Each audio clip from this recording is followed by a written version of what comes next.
I see people quietly starting to kind of quiet down, being like, when is this guy going to start? How long are we going to be here? Why is this taking forever? No, don't worry, we're not. That's okay. Get us on the road. I kind of said 105 first pitch would be kind of like the first thing we do for this. I hope you don't mind. I'm a walker arounder. I'm one of those people that can't stand still. So I kind of migrate and mosey around the room. I hope that's okay for you. If you haven't figured out already, my name's already on the screen. As a diehard Golden State Warriors fan, I'm okay if you say Stephen, but it's Steve. It's Steve. I appreciate that. I'll talk a little bit about me. I'll talk about why we're here. I'll talk about what people have, what we kind of have planned as an agenda, and then what we'll kind of tackle today from a retention perspective as well. I say this all the time. I think it's one of those things I'm remiss not to. On a schedule, we're slated for 4 hours of work. That means we're going to have a break somewhere in between there. Some people already are like, are we going to have a break? Dude, don't worry. I'm not going to kill you. Like, I'm not going to hammer brains for 4 hours. It's okay. It says 4 hours. All that being said, it's really about the amount of material we covered today and the amount of questions that come up as well. There's a lot of really smart people in the room that I've been working with to get ready for this type of training. It's brand new to TargetX in terms of what this type of training is, in terms of what the product is itself. So you're one of the initial adopters, you're early adopters of this product. All that being said, there are also really smart people in the room that designed this thing kind of like and made some modifications that are really interesting. So I'm going to lean a little bit on them for some of their expertise and help as well as we go through this. But you're pretty much familiar with them already. You kind of know how that works. We're going to do some introductions as well, just so you kind of know where we're headed with this. So I'll talk again about me. We'll meet you. My apologies to those folks that are remote. I would love to meet you in person and throw the exact same kind of introduction out to you as well. But because there's a lot of you and I can't see you, I think we'll limit it to who's in the room, because that way I can stare at them and see what's going on around me as well. And it kind of moves a little quicker that way. We'll show an agenda here in a second, but I think some people have a pretty good idea as to where we're headed. So a lot of this, for lack of a better term, is a bit of review for a lot of the folks here that are either patched in or right here in this room. And that's okay. I think as someone that's been a former teacher, you're going to say review is a really good thing. It's one of those things where repetition allows you to really kind of get a grasp and a handle of what you're seeing, where to go to get more information, how to get that help, but really to kind of get that hands-on experience as well. So I'm a believer in doing, I'm a believer in repetition. I'm also a former baseball player, so repeatable mechanics are the things you always look for in one of those kind of actions. So if you can repeat mechanics, you will be successful. So that's kind of the point of this training today. All right, without any kind of going any further there, questions about anything I just said? God, I hope not, because there was nothing important. Okay, great. I'm Steve Pertil. I am we'll say I'm a training specialist with TargetX. I also work on the support side. I also do a little bit of customer success and client success as well. I'm on month 17, 18 with the company. Prior to joining TargetX, I was a computer sciences teacher for a K-8 elementary school in San Francisco. Prior to that, I was a history and government teacher for a private Catholic high school in San Francisco, which was my rival high school in San Francisco growing up. I'm a born and raised San Franciscan. I'm a native San Franciscan, which, as any of you know about that city right now, especially if you read anything about Portland, you would find out that it's hard to find anybody that's a native there anymore. I think I'm one of 7 people that's born, raised, and residing that's left in that town, which makes me fiercely loyal to the Giants, 49ers, the Warriors, and the Sharks. Even though the Sharks, whatever. They're in the Stanley Cup, though, so I guess I'm paying attention.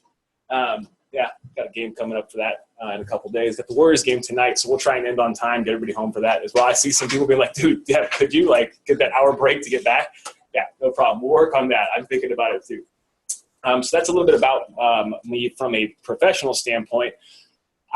You heard I played baseball. I played baseball collegiately at Sonoma State University, 50 miles north of San Francisco. I did that for 2 years before my shoulder decided to not work anymore, which is why you see me rolling this thing around. That's why. That's 10, 12 years old now worth of an injury, but it still hurts. Did that, loved it. Got into law school, opted off of law school, opted for a master's degree at USC in education. So I have a master's degree in education from USC. Yes, you can boo if you want. That's okay. I'm also a hardcore Trojans football fan. So if that bothers anybody, I'm sorry. I'm really not that sorry. But that's kind of where we are with that. And so I've spent, like I said, a little bit more of that time. I've also worked in the California wine industry for 5 years in addition to that as well. So very versed with that. I'm actually making it a point on my trip back. I'm flying out of Boise. I would love to go to the Willamette Valley. I haven't been there yet, or even the Amity Hills would be great, but I'm going to hit Snake River instead. So anytime I can throw those things in my travels, I'll do it. So that's a little bit about me, enough about me. I want to know about you. How I do this, generally, is I ask 3 questions, and we're going to try and go quick because there's a lot of people and we have a short amount of time. So don't overthink it, but kind of play into this room. We're going to snake around the room this way and kind of go around. But I need to know your name, what you do by title, or however you want to describe that, which is always scary for some people because they get really creative. And I'm okay with creative when I say what you do, that's fine. But then also your favorite type of food. My favorite type of food, or your favorite restaurant, or your favorite dish, or whatever it's going to be. My favorite type of food is Basque food, which makes a trip to Boise kind of interesting. I didn't realize how many Basque restaurants and people were in Boise until someone said, "You realize this, right?" I was like, "No, I didn't." But Basque food would be my favorite. So you know my name. I'm Steve. I'm a training specialist for TargetX, amongst 6 million other things that I do for the company. My favorite food is Basque food. So just like that would be awesome. Sorry, folks that are watching remotely. I just have what's in front of me, so we'll work with that. We're going to start right here, and I know Jeff. So Jeff will start us up, and I'm going to snake. So we'll play that game. Jeff Carmen, IT Director, Project Manager for this, and Fried Pizza, which we have at noon. Lyle Henderson, one of the programmers for EOU, and Mexican food. Donald Wolf, Interim Vice Provost, oversee advising and regional operations. Favorite food, Maker's Mark. Thank God. We need to have more meetings. Yeah. I'm going to your house for dinner. Me too. That's all you're doing. Tressa Seidel, I work in the advising center, and mine is similar to Donald's in that I like the salt around the rim of a margarita. Perfect. If you want to throw fermented grape juice out there too, guys, that's fine. This is going to be a fun variations game, I can tell. Thank you. Priscilla Valero, Eastern Oregon University, Ontario Center Director, right off of your way to Boise. Oh, yeah, yeah. And I like anything that fits into the category of food. Karen Weiler, Eastern Oregon University Roseburg Center Director, and seafood. Great. My name's Mandy Griffin, and I'm an advisor in the College of Arts and Sciences here on campus. I have too many favorites to pick just one, so I just like to try a different variety of new foods and always exploring. Awesome. Thank you. I'm Sam McCover. I'm an academic advisor in Ackerman Hall for social sciences, and I like all food, but probably tacos. Yeah, for sure. Gunnar White, programming analyst, and I'm there with Jeff on pizza. This is where you start to create loyalties. Very I'm Alex Kiger. I'm an analyst programmer under IT, and I love seafood. awesome. I'm Kendra Carlin, and I am the advisor for the College of Education undergraduate programs, and I really like Italian. Awesome. I'm Italian, so that's kind of right there. So. I'm Kristen Johnson. I work in the College of Ed as the graduate advisor, and I'm in the camp of liking all foods, and I had to pick probably dim sum. Love that. Naomi Twister, I'm an advisor for the Trio Student Support Services program here at EOU, and I like French fries and raspberries not together. But if they were together. No, you can't. No. Don't go to Pittsburgh, man. You'll order raspberries and you'll get fries on top of it. So it's one of those things. Jessalyn Smith, I'm another advisor for Trio Student Support Services here, and probably chips and salsa. Awesome. I admit, so that I asked this question every it's my 41st on-site training. There's always something new that comes up. Maker's Mark was brand new. That's a good one. That's a really good one. But the amount of people that love chips and salsa, nobody says chips and salsa, so I'm impressed by that. That's cool. I'm Rhonda Hargis. I'm an academic advisor over in Loudoun County, and I would have to say spicy food. Yeah, absolutely. Does it matter what kind? No. I'm Dee Tolman. I work in the advisory center as an office specialist too, and pizza. Oh, let's see what's happening here. There's like a playing like I'm Tom Wallace. I work in Burns, Oregon as a regional advisor and center director there. And my favorite food is fish and chips. And if you get to the coast, the best fish and chips in the world is at a place called Luna Sea in Yachats. Generally, after these trainings, I go through a bit of Luna Sea, so I think I can remember that. That's good. I'm Kerry Thompson, the military veteran coordinator here at EOU, and like anything that is Krypton Traeger. Here we are back to brand new things, right? This is already like one of my favorite groups by food, so thanks for that. I'm Suzanne Schmill. I'm an office specialist too at the regional center in Hermiston, and I love German and Italian. Great choice. Dan O'Grady, I'm the advisor in Fire and Emergency Medical Services Administration located in Portland, and I'm like a good Irish car bomb. I knew this group was going to be fun. Are you allowed to say that as a firefighter? Like, is that like one of those things? Okay. Okay. I'm Kathleen Brown, Student Success Coordinator, and I like anything gluten-free. All right. I almost made a joke to these guys, say, like, we're going to get you pizza for lunch, and I almost said, I'm gluten-free, I can't do that. And I wanted to see what the response was. You can get that too. Yeah, I believe it. I just wanted to see what they would have said. Brenna Dunlap, I'm the Healthcare Programs Coordinator. I definitely love all foods, but firmly believe that they're all better with bacon. Baker's Mark and bacon. You can't probably miss on that. I'm Michelle Vines. I'm an advisor in the OSU Ag program here on the campus. And I also enjoy chips and salsa and nachos. It's a great call too. So anything ship related is a vessel to get food to the mouth, kind of like that. Last but not least, sit all the way in the back, which is where I would be if this was anything I had to attend. So Dennis Irwin, I'm with IT and Programmer Analyst, and my favorite category would be this one. Awesome. Great calls. Thank you. If there's anyone that's out there online that's typing that into the chat that there's apparently exists, you're welcome to do that. And if there are any good ones, Jeff, I'll leave that to you to yell them out. Yeah, that's great. So thank you. I appreciate that. Nice to meet all of you. One of the reasons I love to do introductions like that is at TargetX. One of the reasons I actually moved over to TargetX out of the classroom more into like the business, kind of get into meeting people on campuses in the college world. One, guilty, because a little bit of guilty pleasure. I have no problem saying this. I worked K through 12. I wanted to see what the rest of the higher education world had to throw at me. And rather than actually becoming a professor, which as cool as that is, I don't read as much as I should. I watch too much sports and Netflix.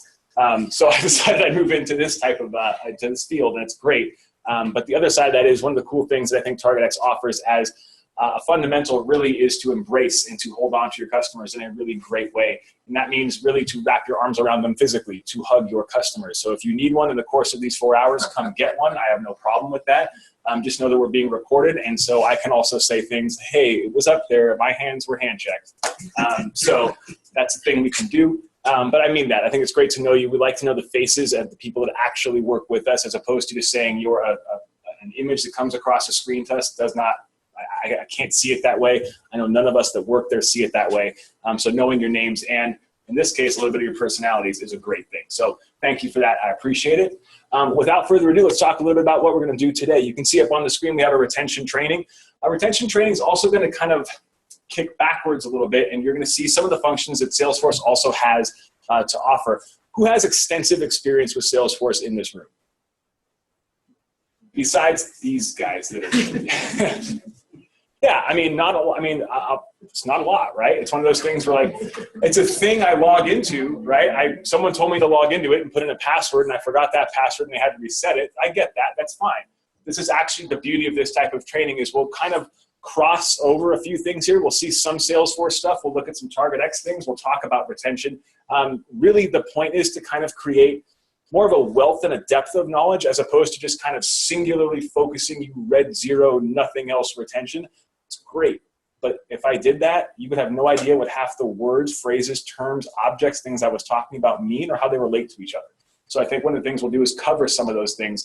Yeah, these guys have given you training previous to this. They've got a great website set up that we're going to look at as well, which I'm sure you've all seen. But if you haven't, kudos to y'all for doing that because you are, for me in my eyes, again, 41st on-site training I've done, nobody else has done that. So that's pretty legit stuff. And I think it's a huge resource for you. So great call on that. And we'll dive into that as well. But from an agenda perspective, let's go ahead and walk through a little bit of this. The former teacher in me loves to have placeholders. And so don't think of these slides really as like, oh my God, these have all the information in them. They're placeholders for me, so I remember what I want to talk about, so I actually cover the information that's pertinent and necessary. It's a deck that will belong to this group here. Once I'm gone, you can do with what you will. But again, you have a beautiful EOU Salesforce community site that's been built by these guys that is just phenomenal stuff. So we'll kind of dive into that as we go through it. But you'll see up here, I say TargetX CRM Foundations. What that really means is a general perspective and a general overview of what the TargetX CRM and the Salesforce CRM really are, what they do, how they work together, the terminology that surrounds that, so you see a little bit of that, and how they work for you more than anything else. What is it that I need to know that's going to make me do my job better, or what is it that's going to make me feel comfortable walking out of this room today and tomorrow knowing I have the background and the capabilities to do what I'm being asked to do. So that's really what we'll talk about from Foundations. We'll see the retention application foundations, and that means a lot of the baseline of what retention is meant to do, specifically how it's been built and designed here to work through EOU. So I think, again, I mentioned I'll lean on the expertise of the builders that are in the room that designed a little bit of that, but I will also say that there's a great way to kind of attack this in terms of what do I want to know? How does it work for me? How do I do my job tomorrow? Will it help me do that? So that's ultimately what we'll see there. Reports is tomorrow. We're going to spend 4 hours doing reports, which is about the amount of time I would spend in a normal on-site training doing reports and dashboards from that perspective. You're going to get a full training from baseline on that. I mean, from what it means to literally build a bare bones report, all the terminology is, what it does, how it works. We're also going to build them in this room together. So we're actually going to have a few experts around that can help continue to build those reports. But you're basically going to get like your brain beat in with reports tomorrow. And I'm sorry to say it that way, but that's the way it is. Like, it's a very not difficult thing, but it's one of those things that can become mundane unless we make it fun, which is why ultimately I'll throw candy out or something like that. That's a joke. I'm not going to do that. But it's kind of one of those things it's a really important step, but because we only have 4 hours for it today and 4 hours tomorrow, we'll do it tomorrow. And then next steps, what are we going to follow from this? How do we take everything we did in these last 8 hours of training together? How does it apply to what you do once you leave this room tomorrow around noon? So as we get going, I'll talk about some housekeeping. Again, I got to move. I'm just one of those people. I can't just stand here. Instances. So Salesforce instances are all different. We joked about the word org earlier, but Salesforce instances, or orgs as they might be known, they're created different. Structurally, what that means is Salesforce you can customize to a beautiful nth degree. Yeah, it's a little product. It's a cloud computing company that you can basically build a whole bunch of things on top of. I mean, it's customizable. Amazing if you're the person using it, brutal if you're the person supporting it, because you have to know what everybody's done in every single way, shape, or form, and you just don't. When you have lots of clients that do things lots of ways, it's a little bit difficult to support. That being said, the structure of how things are built are specific to how an institution wants to use them. So it's important to know as we go forward, the way that you see things is very different than the way anyone else that's partnered with TargetX might see them inside of their instance. A couple of things for help and training for you. There's 2 of them there, and both are bulleted. You'll see Salesforce help and train. This is really going to be great for foundational perspectives of what Salesforce does, how do I use it, what can I do with it. You might find some videos on that. You might find some documentation. If you ever have some free time on a Saturday and you want to bore yourself, it's the best thing you can do is click into the Salesforce help and training section. You might be asking, where does that exist for me? The very top right-hand corner, and I should ask at the beginning, is everybody logged into their Salesforce instance? Good, because a lot of this won't make sense if you're not. Well, what is he talking about? That sounds great in theory. At the very top there where you see your name, in this case, my name is EOU Presenter, and you'll see the app picker to the far right-hand side that says retention. Sandwiched in between that is help and training. That is Salesforce specific. That's all built by Salesforce. That's all native to Salesforce. That's going to take you out to anything that exists for Salesforce. So that Salesforce help and training piece right there is great. Especially if we're talking about reports, all those different things that we'll learn tomorrow, they're Salesforce native. Awesome place to go for a little bit of help. You also saw in this slide deck, it says the TargetX Public Knowledge Base, also referred to as the How-To Center, also referred to as, oh my God, what are all these things that might make me work a little bit easier? So that's also going to be inside of your org as well. On the left-hand side of your screen, if you do not have a collapsed toolbar, or sidebar, I should say, you'll see here in custom links, there's a link right there that says the TargetX CRM Knowledge Base. If you were to open that in a separate tab, you would find all things TargetX related. Now that we actually have document writers, it gets updated. Yes. If you have a collapse bar, no problem. So at the very top, this is a great thing. It's a great piece of information. At the very top, you kind of see this very little itty bitty arrow there. On your case, In your case, yeah, maybe right by the smiley face here. There's a little tiny arrow there. Yeah, it's one of those that as you first kind of dive into Salesforce, you realize that you really need to get a pair of binoculars out to stare at the screen. There's a lot of small writing and things that exist there. Or Control Plus. What's that? Or Control Plus. Oh yeah, or Control, exactly, if you want to just zoom in. So to the left, you can see that that toolbar collapses just by using that little blue arrow. The cool thing about that is, or maybe the not so cool thing about that is, the system's going to remember your last actions. I'm going to talk about this now rather than talk about this later. If I have this open right now and I was to log out of the system, when I log back in, that toolbar there to the left-hand side will stay open. If I close this and then I go to log out, literally meaning I hit log out, when I log back in, it will stay collapsed. The system remembers your last action. Salesforce, it's exciting stuff. Believe me. I see all the smiles. You're crazy. People that are laughing right now.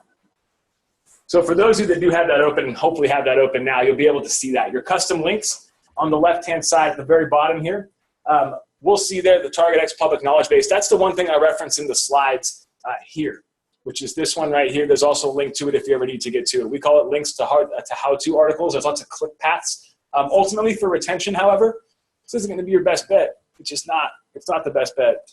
It's great for everything else you'll do inside of TargetX and Salesforce, don't get me wrong. But for retention, the one thing I really do want to draw your eyes to is the thing you've probably already seen. And that's that very first custom link there where it says the EOU Salesforce community.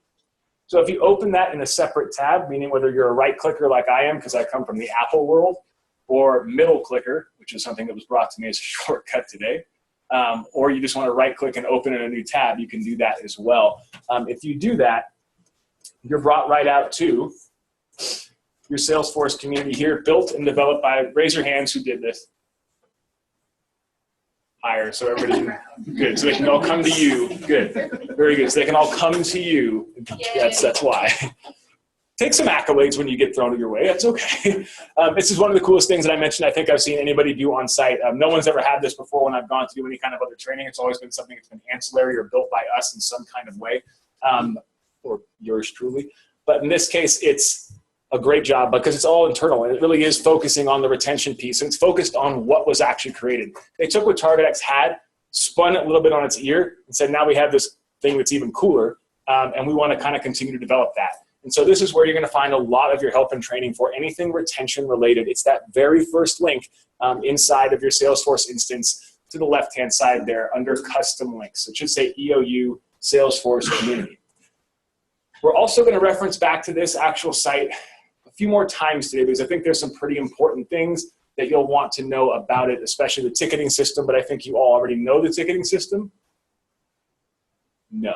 Yes, sort of. Good. Great. So we're going to call people up and say, show me how to do that, so all your colleagues know how to do that as well. So that's kind of one of those things where if you have the knowledge, pass the knowledge on. But that is the very first link you'll see under your custom links inside of Salesforce underneath in that collapsible toolbar there under custom links. So the EOU Salesforce community, all things are going to be meant for specifically EOU, obviously, but there's a lot of retention there for us. The second thing you'll see is that TargetX CRM knowledge base. So great places for help and training. You can skip the middle one, but again, the Salesforce help and training is fun. It's just dense, and it's just very Salesforce data, very Salesforce heavy. So CRM foundations, what are we talking about? Again, being a former teacher, I love slides. Slides are placeholders for me, so I don't go crazy and go tangential on a lot of different things. But we'll talk about terminology because, believe it or not, terminology is actually important. You'll actually use the same word to refer to something that means something very different, and that can confuse somebody when you're talking to them that's thinking of a word a very different way. So terminology is important, whether it's Salesforce terminology or how TargetX has adapted it.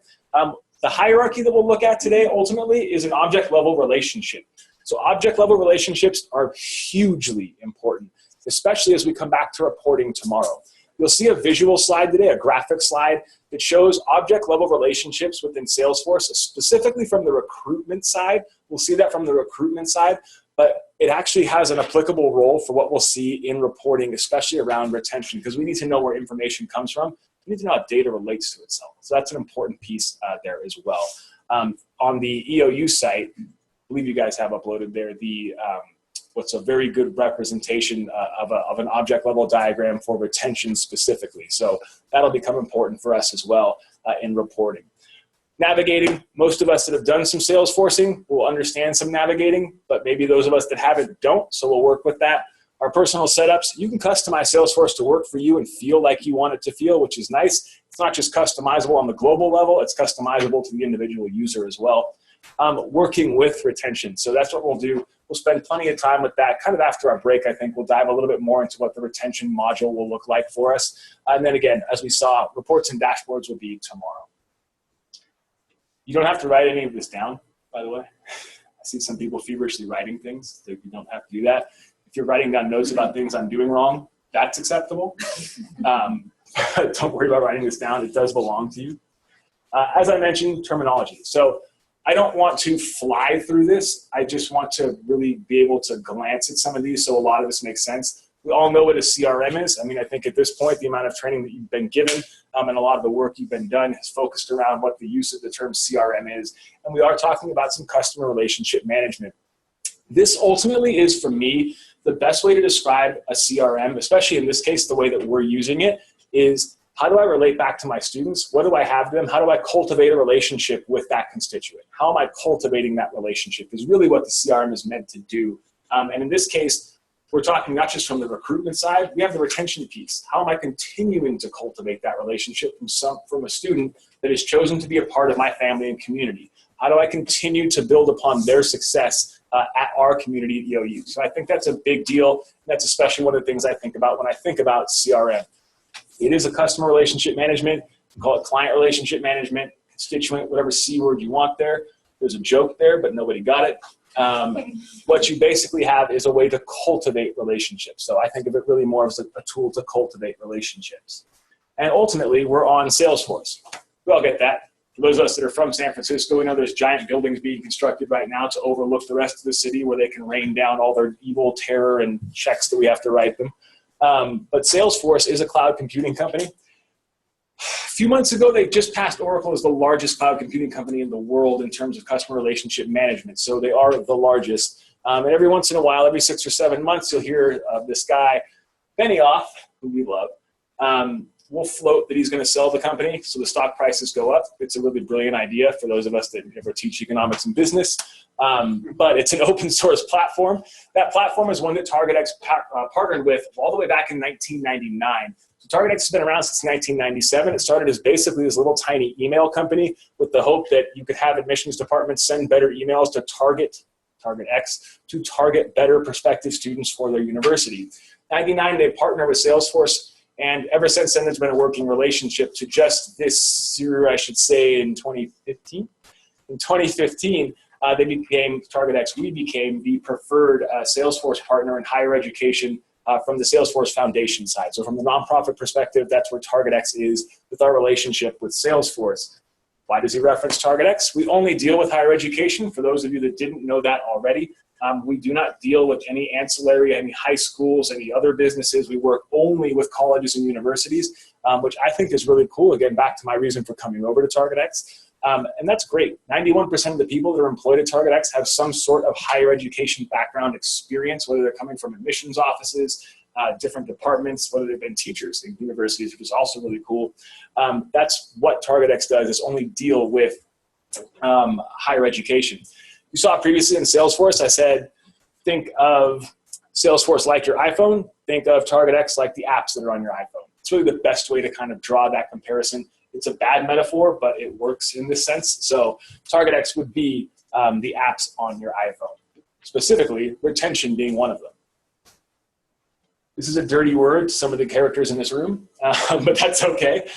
Org is one of those things that we say is literally short for organization. The reason I still keep this slide in here after our conversation is because I viciously use the word org all the time. It's a word that I throw around like crazy because I think of each, as you might know it, Salesforce instance as an org. It's the exact same thing. It's similar terminology. So instance, Salesforce instance, each instance is an org.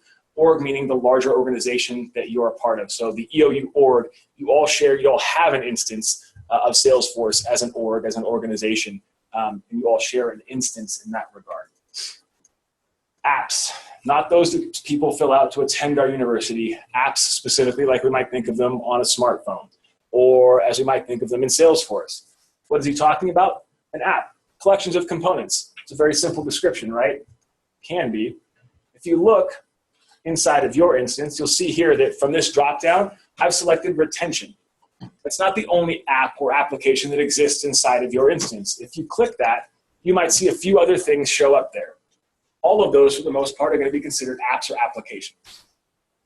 That little thing that I'm clicking on is called the app picker. So if that kind of helps lead some credence to that, that's why it's called that.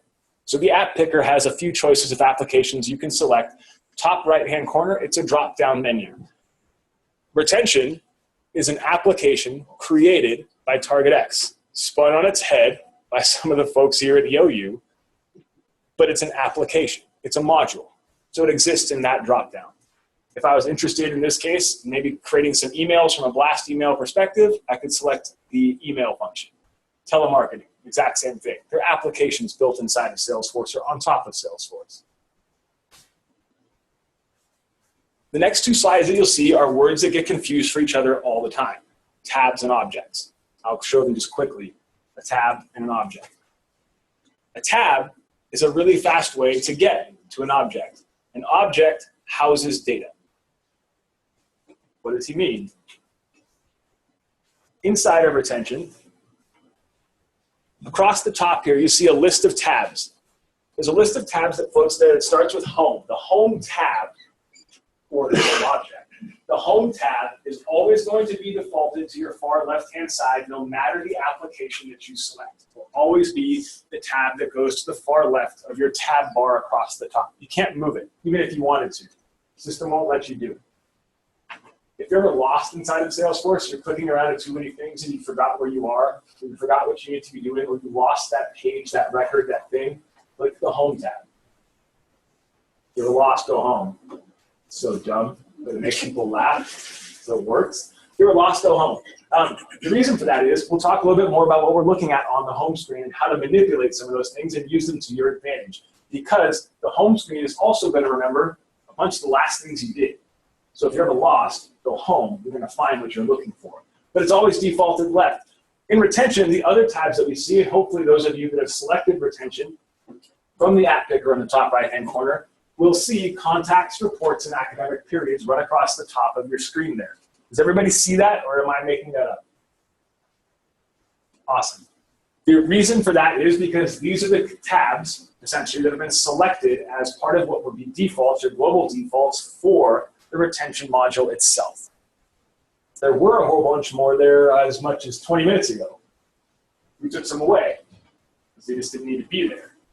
Doesn't mean you can't add them back. You can totally add them back. It's not going to help, but you can add them back. Rough example. Here's what I might mean about making this work for you, about making Salesforce work for you. But let me get back to one thing first. If I click on contacts, that's a tab. It's also an object. This is where it's confusing.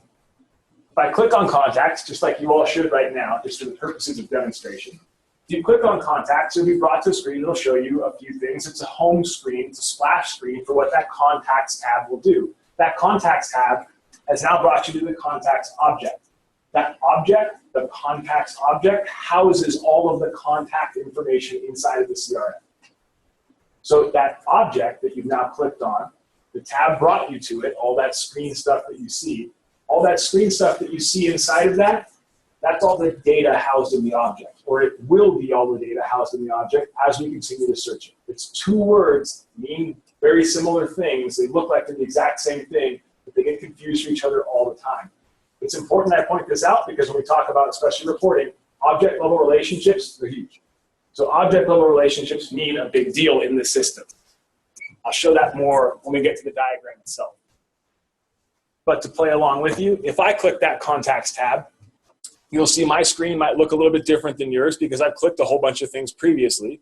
So it's going to show me a whole bunch of things that I've done, my recent contact clicks essentially. And you can see that screen there.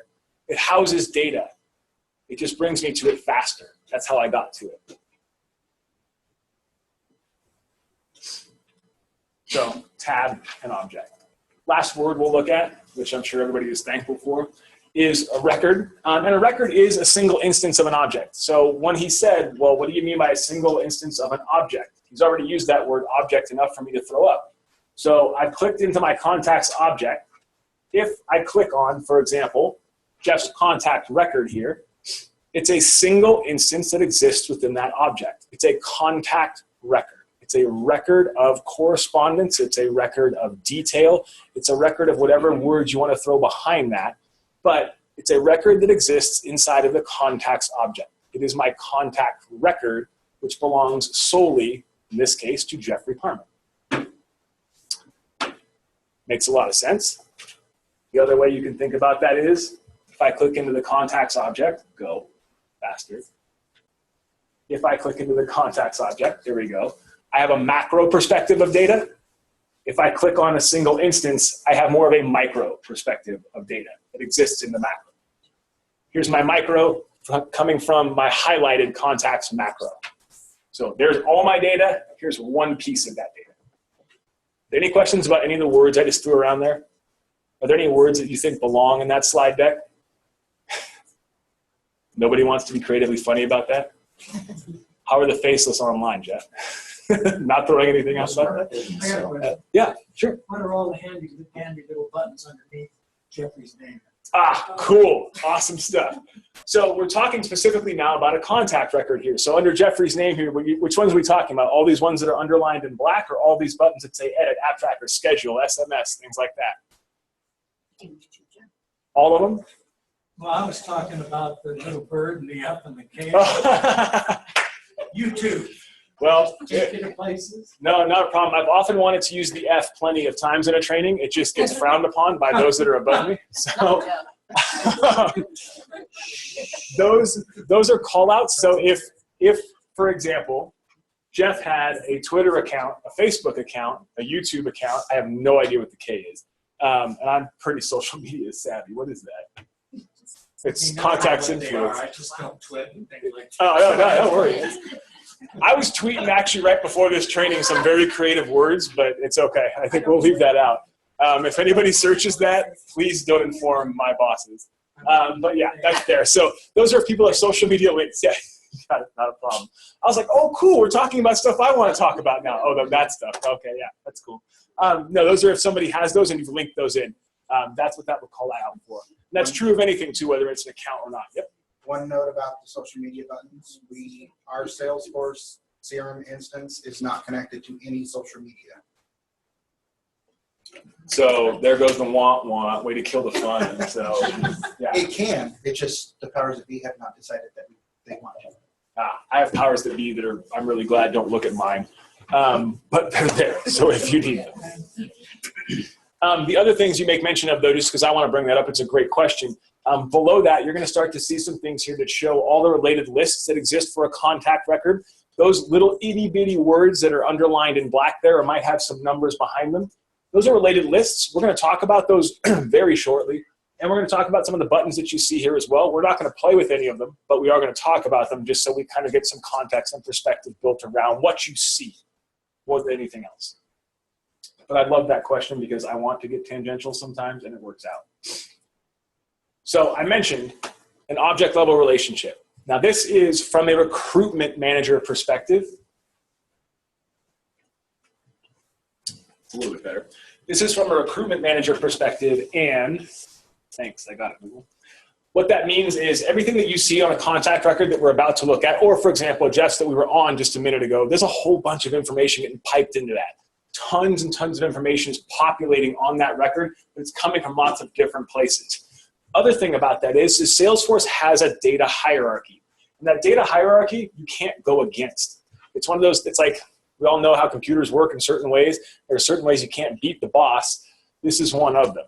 Okay? There's a data hierarchy at play that exists within the system, and it kind of has to be the way that it works for information coming in. It's also the way we have to know how this data is related to itself in order for us to search it, to query it in our database.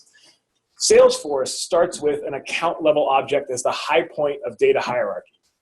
That's really important because what that means is you see that it's, as it sits at the top, that little line that comes down to it, there's a direct linear relationship to its second level object, which in this case we might know as students, or as we see it in EOU, labeled contacts.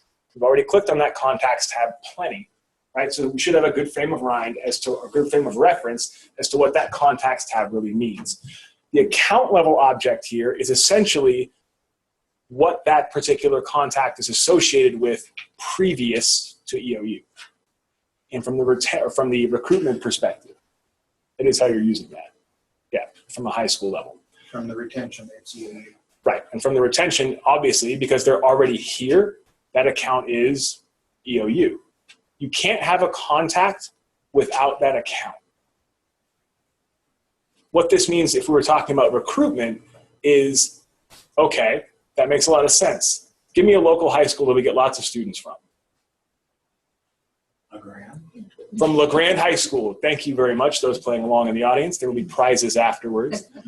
So if we delete LeGrand High School out of Salesforce, we've also effectively deleted all of the contacts associated to LeGrand High School. They don't exist in our system anymore. So it's really important to have that account level object. For us in retention, as we mentioned, that's always going to be EOU because they're here. I'm not retaining them in other schools. I'm retaining them at EOU. I want them to stay here and I want them to progress forward. And I want them to become alumni and I want them to give back to the university. Enrollment to endowment. See how I did that? That's brilliant stuff, right? You'd almost think it was proprietary. Like I should trademark some of it, but I'm sure someone's already thought of it. But in this case, we have this contact level relationship. And that contact object is really important for us. So this object level of contact that we know as somebody that has all this information populated into it. When we get into retention, we're going to see this really big contact record. There's a lot of things that are going to be pertinent to retention specifically, but there's other things that as we look at retention, for example, like our placement section in our advising, how do we get some of that information? Where did it actually come from? And if I need to search it in a report, how do I ask for it? Because how you ask for it is the way the system's going to give it back to you. So in this case, we can see, for example, that the contact has test scores, their enrollment history, any relationship data, an application. All of those things directly, linearly relate back to the contact. There's always a really great question here that's brought up often. People will notice that the test object on the far left-hand side there is not directly related to the application. Well, where is it that you actually ask for test scores?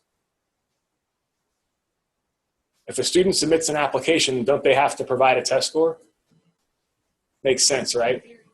In theory, yeah, it's not a, one would assume, theoretically, if you submit an application, you would hope that you provided some test scores. Absolutely right. So why is the test score then not directly related linearly to the application?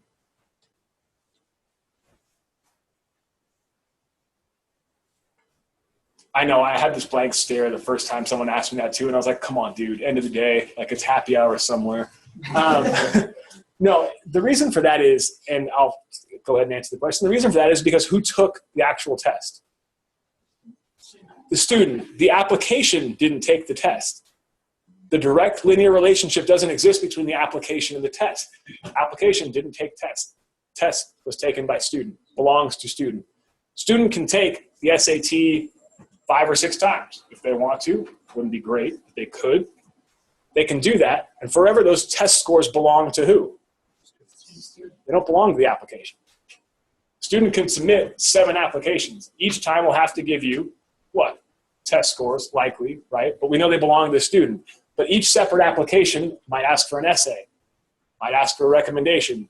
In theory, all of those technically have to be different, or they're independent and unique for that particular application. So they belong to that application.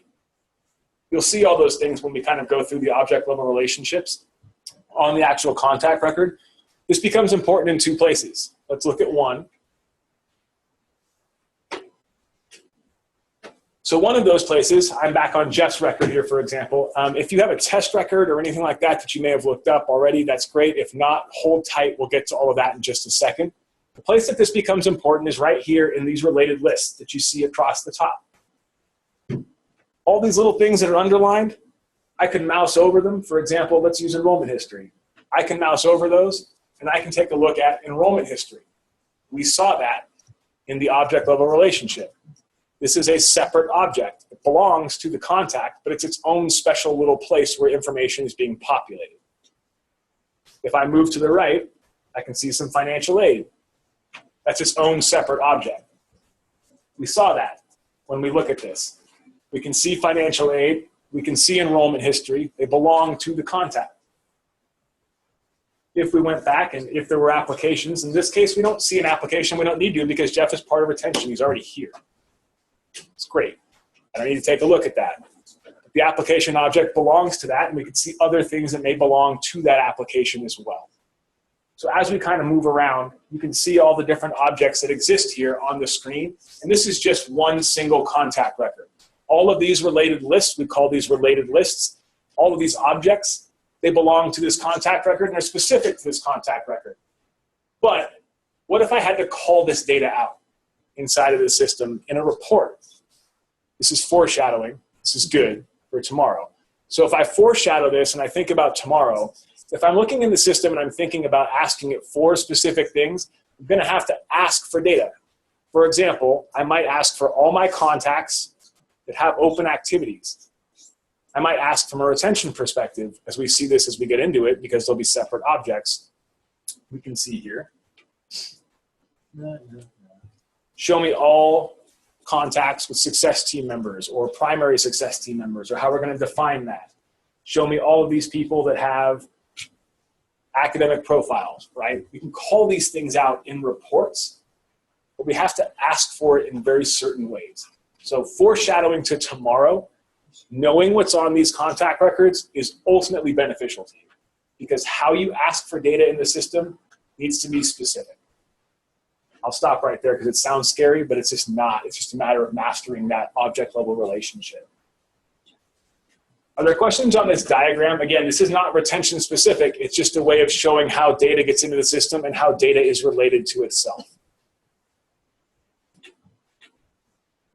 All right, awesome. All right, so we're going to talk a little bit about personal setup and profiles. Before we do that, though, we're going to come back to our home screen.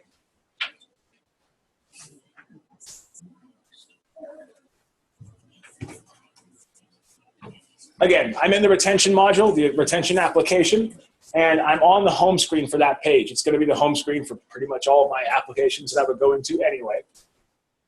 From here, we're going to talk a little bit about what this home screen is. It's the most used, most applicable screen inside of Salesforce. I think it's the most important one.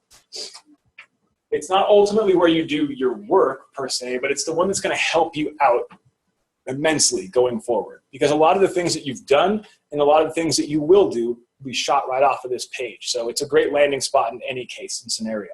So again, in retention, I'm on the home screen. You can see it highlighted as the tab far left-hand side there. Click the home button right there. So my home button is highlighted.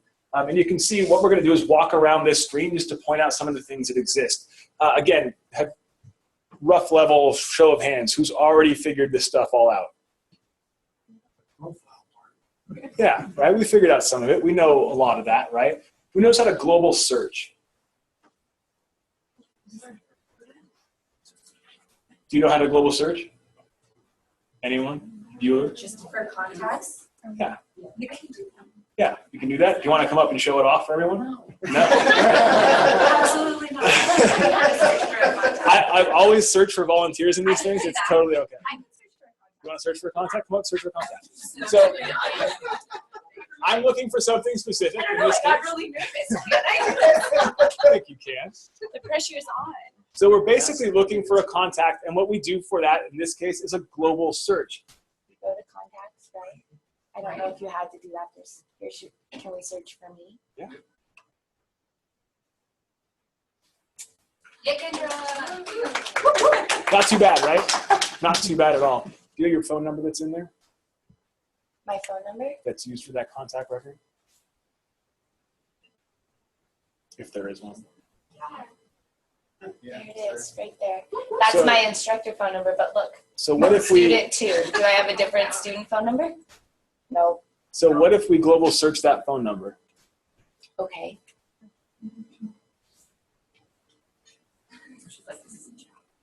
Oh, wait. Here I am again.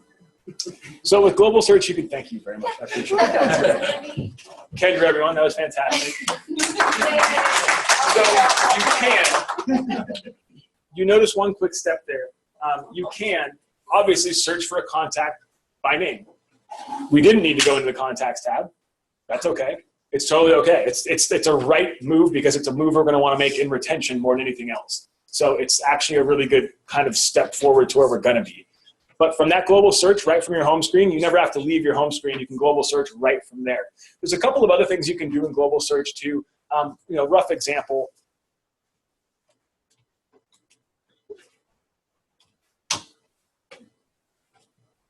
So I global searched, but I global wildcard searched, just in case. I wanted to pull up all information in a contained string.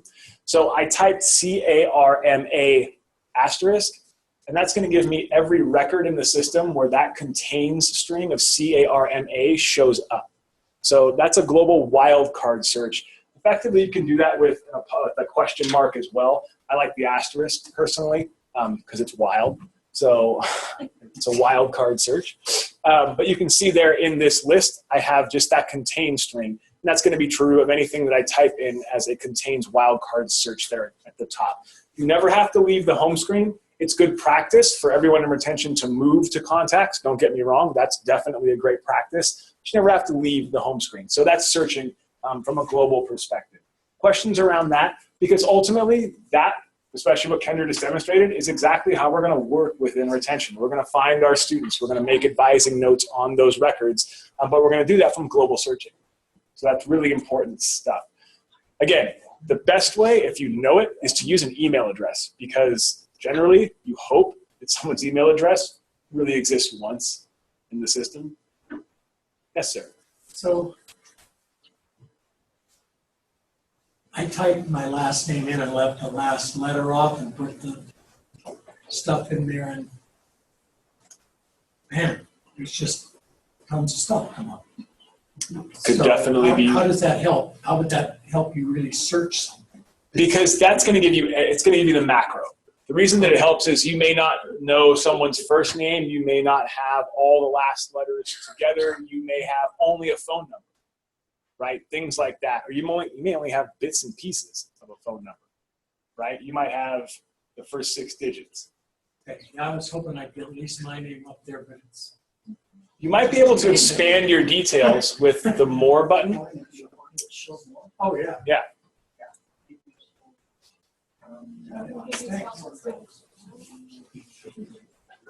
But to your point, and it's a great question, how the heck does that help me if I get all of this stuff? It's too much stuff. Yeah, it's too much stuff, right? It's too much stuff, which means for us, and I'm pretty confident in the fact that we're likely going to be pretty solid around the names and things that we put in here, because we're going to know the people that we're dealing with from a constituent standpoint.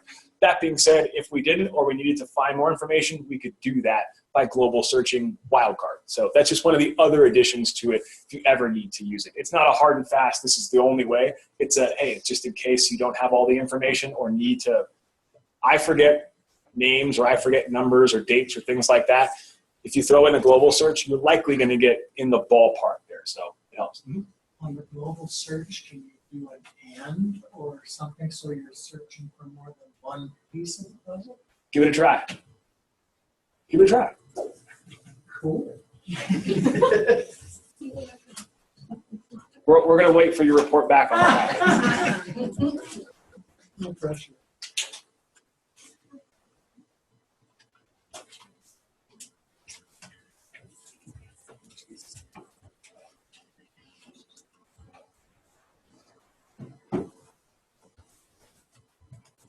What's in your options? No match is fine. Rough example, you can use a word in between things. I typed Jeffrey and Carmen like that. Oh. And it brings that back for me. But that's because it recognizes 2 things that will show up in that search. So short answer is yes, but it's got to be pretty closed down, or closed in, I should say. So the and would be like a second process. Yeah. Altogether. Yeah. Okay. Question? Sure. The might not be the right time to ask, but if something about, like, for example, our own information is wrong, is that something we can change, or is that pulling from somewhere else? We'll be talking about like your phone number, your email address, things like that. We're going to get to that for sure. We're about 5 minutes away from that. Okay. If that's okay.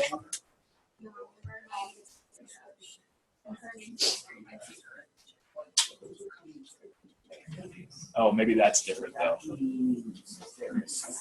All retention records are directly replicated from Banner. So if you see bad data, then the data is probably wrong in our core system and needs to be corrected. Even if it's just your names misspelled. Yes. So when we do the directory. It's good to know, right?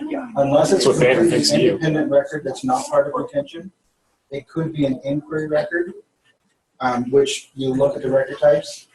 If it's a student's record, that data should match Banner. If it's anything other than that, then it came into the system incorrectly and has never been either processed farther, corrected, et cetera, meaning it's not tied to our core system yet. It's not through the flow. Student, instructor, non-instructor, those are from Banner.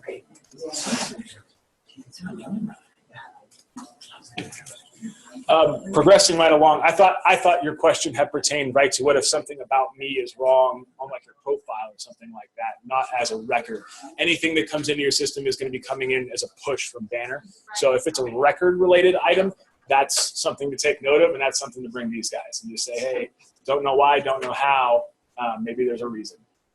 We're going to do profile updates and things like that internally, but that type of information coming right from Banner, from a direct line. And the students that have like majors that aren't what their actual majors are, that would be pulling from Banner too? It's taking, so all of your information in your system is coming from a direct line from Banner. Then that's what the ticket send the contact us. Maybe they actually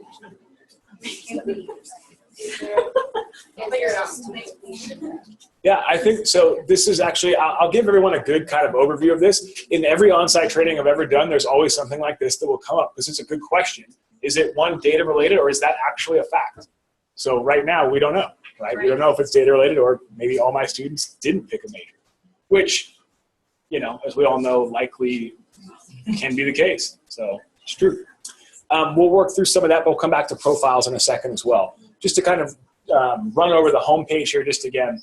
From your left-hand side, that collapsible toolbar for some of you that was open and for some of you that isn't, hopefully you have it open now. You don't need it open perpetually. I just think it's a great thing to have open anyway. I never collapse mine. In fact, I've disabled that feature. All that being said, it's there. On the left-hand side, you can continue to walk through there. You have unresolved items underneath a shortcut. You'll likely never have to ever click into that. It's not something that you'll need to worry about. But below that, we have some recent items. So when you heard me mention before, if you're ever lost, you can go home. If you were dealing with a record specifically, previous to anything that you were doing in the system, you can see already, right? Kendra is up here as one of the people that we clicked into her record. So because of that, she becomes a recent item for me. Because I was actually looking at her record, it becomes one of my recent items. If I get lost, I can go home.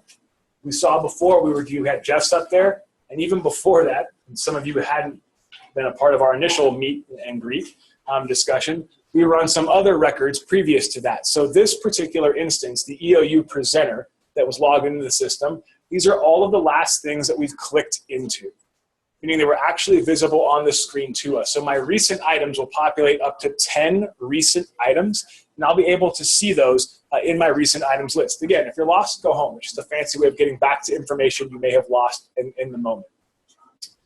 You can also see, because they're underlined, 90% of things in Salesforce that have an underline will be able to be hovered should hovers be enabled. And the hover itself, what actually is shown in a hover is administratively controlled, and you can make that be lots of different things. But in this case, we get the most general information here, but it does help us do a couple of things. So, for example, if I knew in this case Kendra's this particular record, I can see that her account name is Eastern Oregon University, meaning she's likely a student, administrator, whatever she's going to be here at the school, how we have that written in the system. I can see that just by the hover here, but if I knew that I wanted to go to that record, I could simply click that the link that I'm on, and it'll bring me right to, it'll stay in Salesforce and bring me right to her contact record.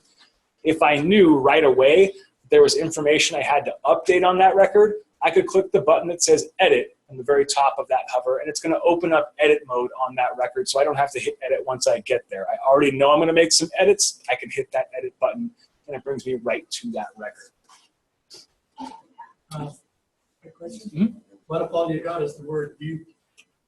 If all you have is the word view, then that's You can't edit it, right?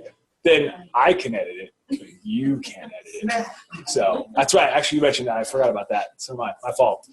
You won't be able to edit anything. You just look at it. Look at it real nice. And submit anything later that may need to go into edits. Thanks. I didn't want to edit. It's actually, to be brutally honest, it's actually it's a really unique way of using the system in that regard, because it actually protects kind of the data integrity coming into the system. I've seen lots of instances where people will make the wrong edits, for example, and all of a sudden you've changed unknown school to something else, and all of a sudden, because you did that, you've actually edited the unknown school, which means the unknown school was edited for everybody, which now means the unknown school is LeGrand High School, and now all your unknown school students are LeGrand, and all of a sudden the system breaks. So not having edit rights might actually be a blessing in disguise in that regard. So it's a good thing. But yeah, if all you see is view, click it, whatever. We'll go right to that record, and I can see things that are available here. So hopefully you don't see the edit button on a record either in that case. Yep. The advising center advisors do have edit because they can override advisor assignment. Yeah. That's the only thing the advising center advisors can change on the contact. You want to say that loud for everyone else? Everybody here? Mike's on. The reason why he has edit, right now he is set as an advising center advisor. Advising center advisors can override advisor assignment. They cannot change any student contact data in Salesforce. All that data is controlled by Banner, so all fields are locked. So yes, advising centers can edit the contact, but they can't actually edit any of the fields except for the advisor assignment pieces. Unless they log into Banner. Correct. In Salesforce exclusively for the edit button.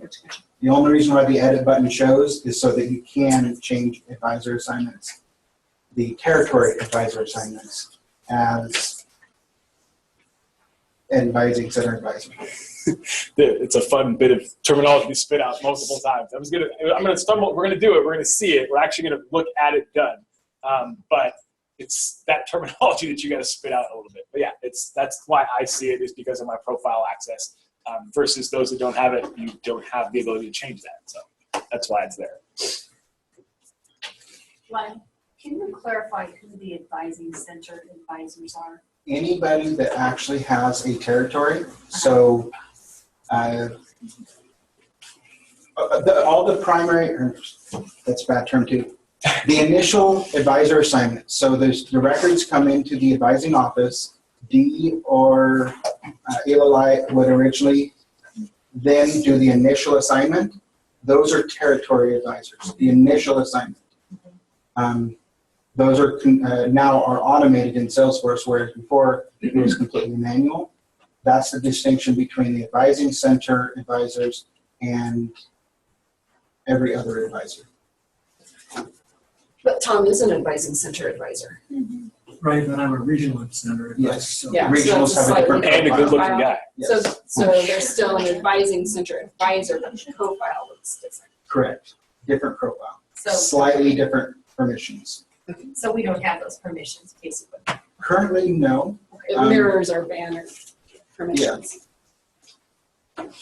If we update the advisor, does that replicate back to Banner? No. So we should, if we're gonna update an advisor, we should do it in Banner. Right now, it doesn't.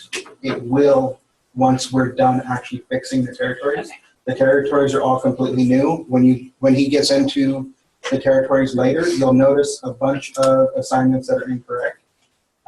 Some of it's bad data in Banner. Some of it is not completely defined territories.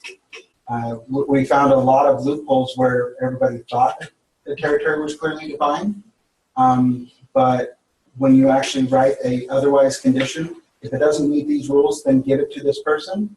Well, that person's box instantly gets big. And Tressa's got 900 assigned to her currently because. I had to. But that's what you wanted, right? It's better. Yeah. Job security. So are you talking about if we make edits, it would be to the territory assignments, not to an individual student account with regard to who their advisor is? Right now, yes. Okay. Long term, okay.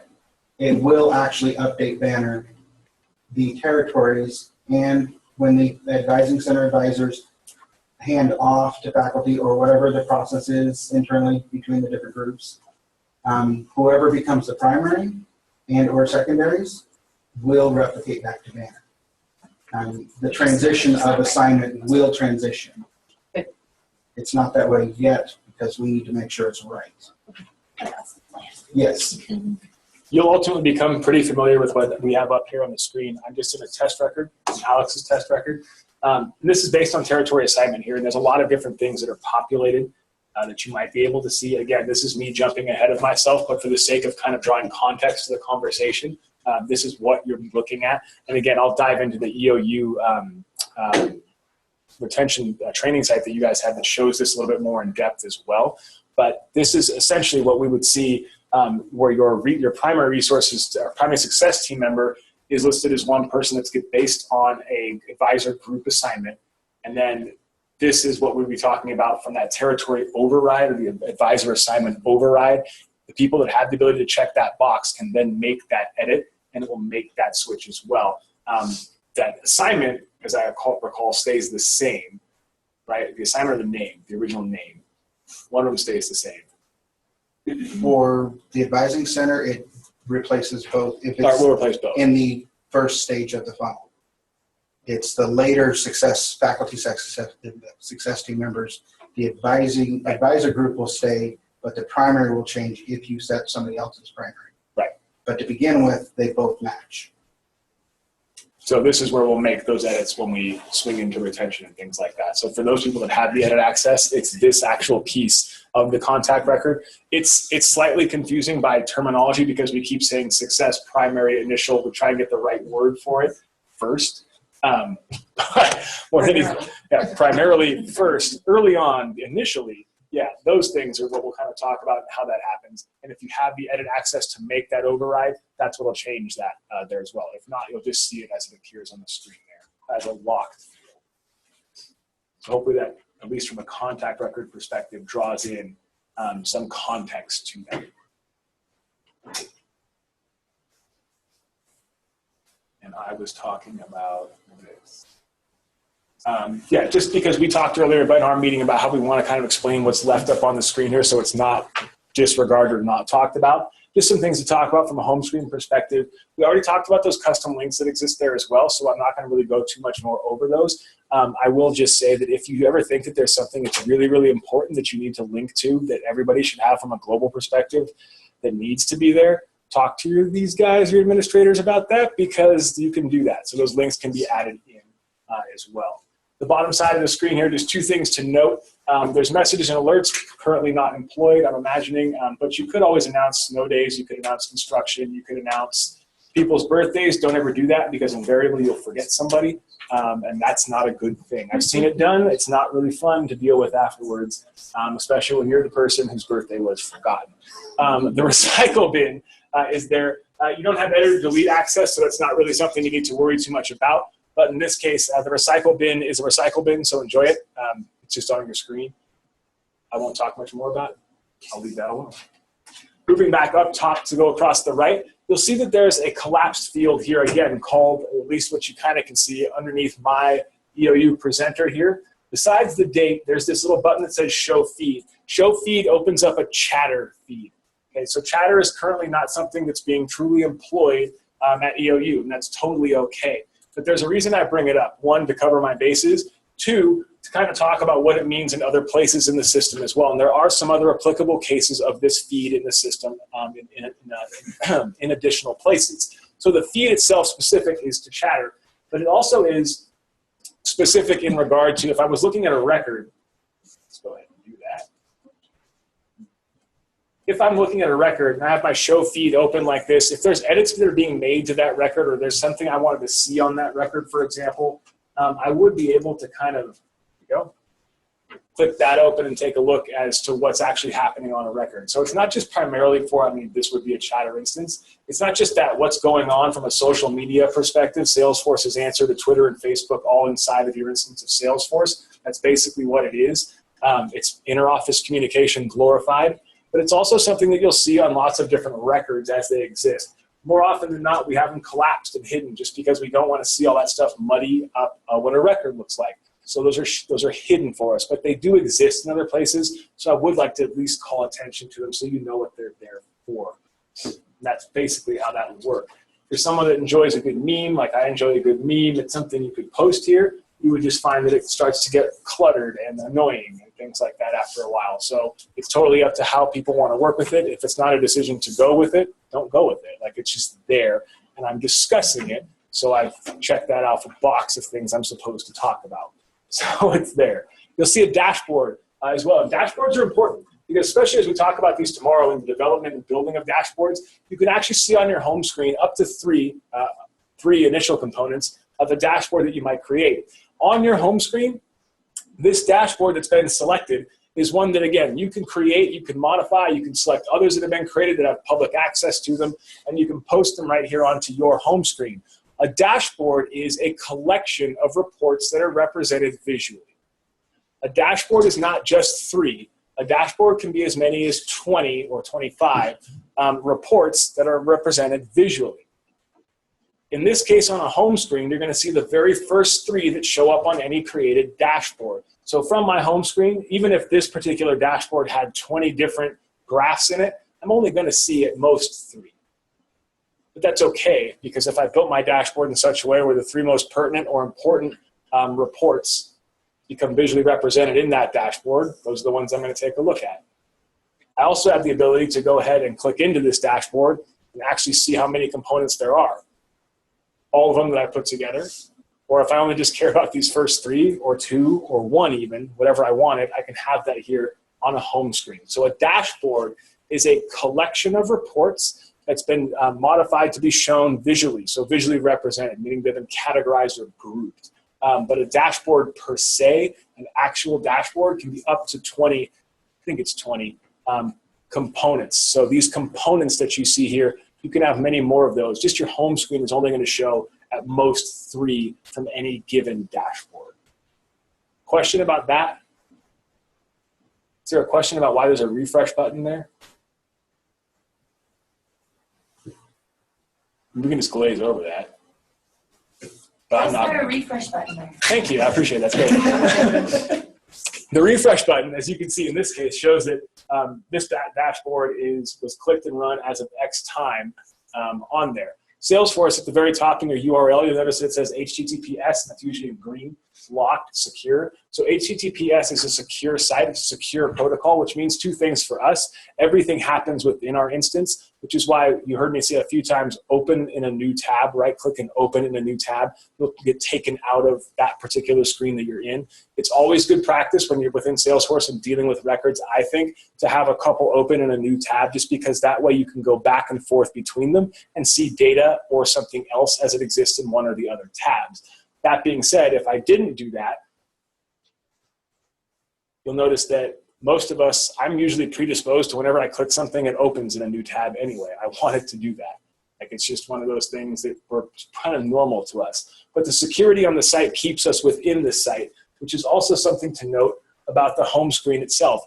Anytime we update data, anytime we make changes to data or modify data, or we want to show something as it exists right now, we have to hit refresh, whether that's the button there for the dashboard or for your browser. So if we were playing along with Chatter right now and we were all typing stuff into Chatter, you wouldn't see a live feed. You'd be typing what's going out into thin air, and until you hit refresh, you wouldn't see anything update. So it's a secure site. It's basically security permissions around that. So there's the reason that exists.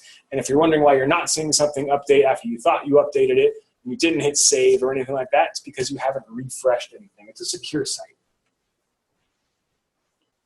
All right, one of the actual things we'll do, and we'll take a break here. This is kind of one of my love to do things because I think there's something that really drives the machine of Salesforce. It's 2 things. One is reports, the other thing is tasks. And I think they're great ways to interact and communicate with the system because they're basically how you set up workloads and workflows and what makes sense. I shouldn't use the word workflow, that's a whole different thing, but workloads.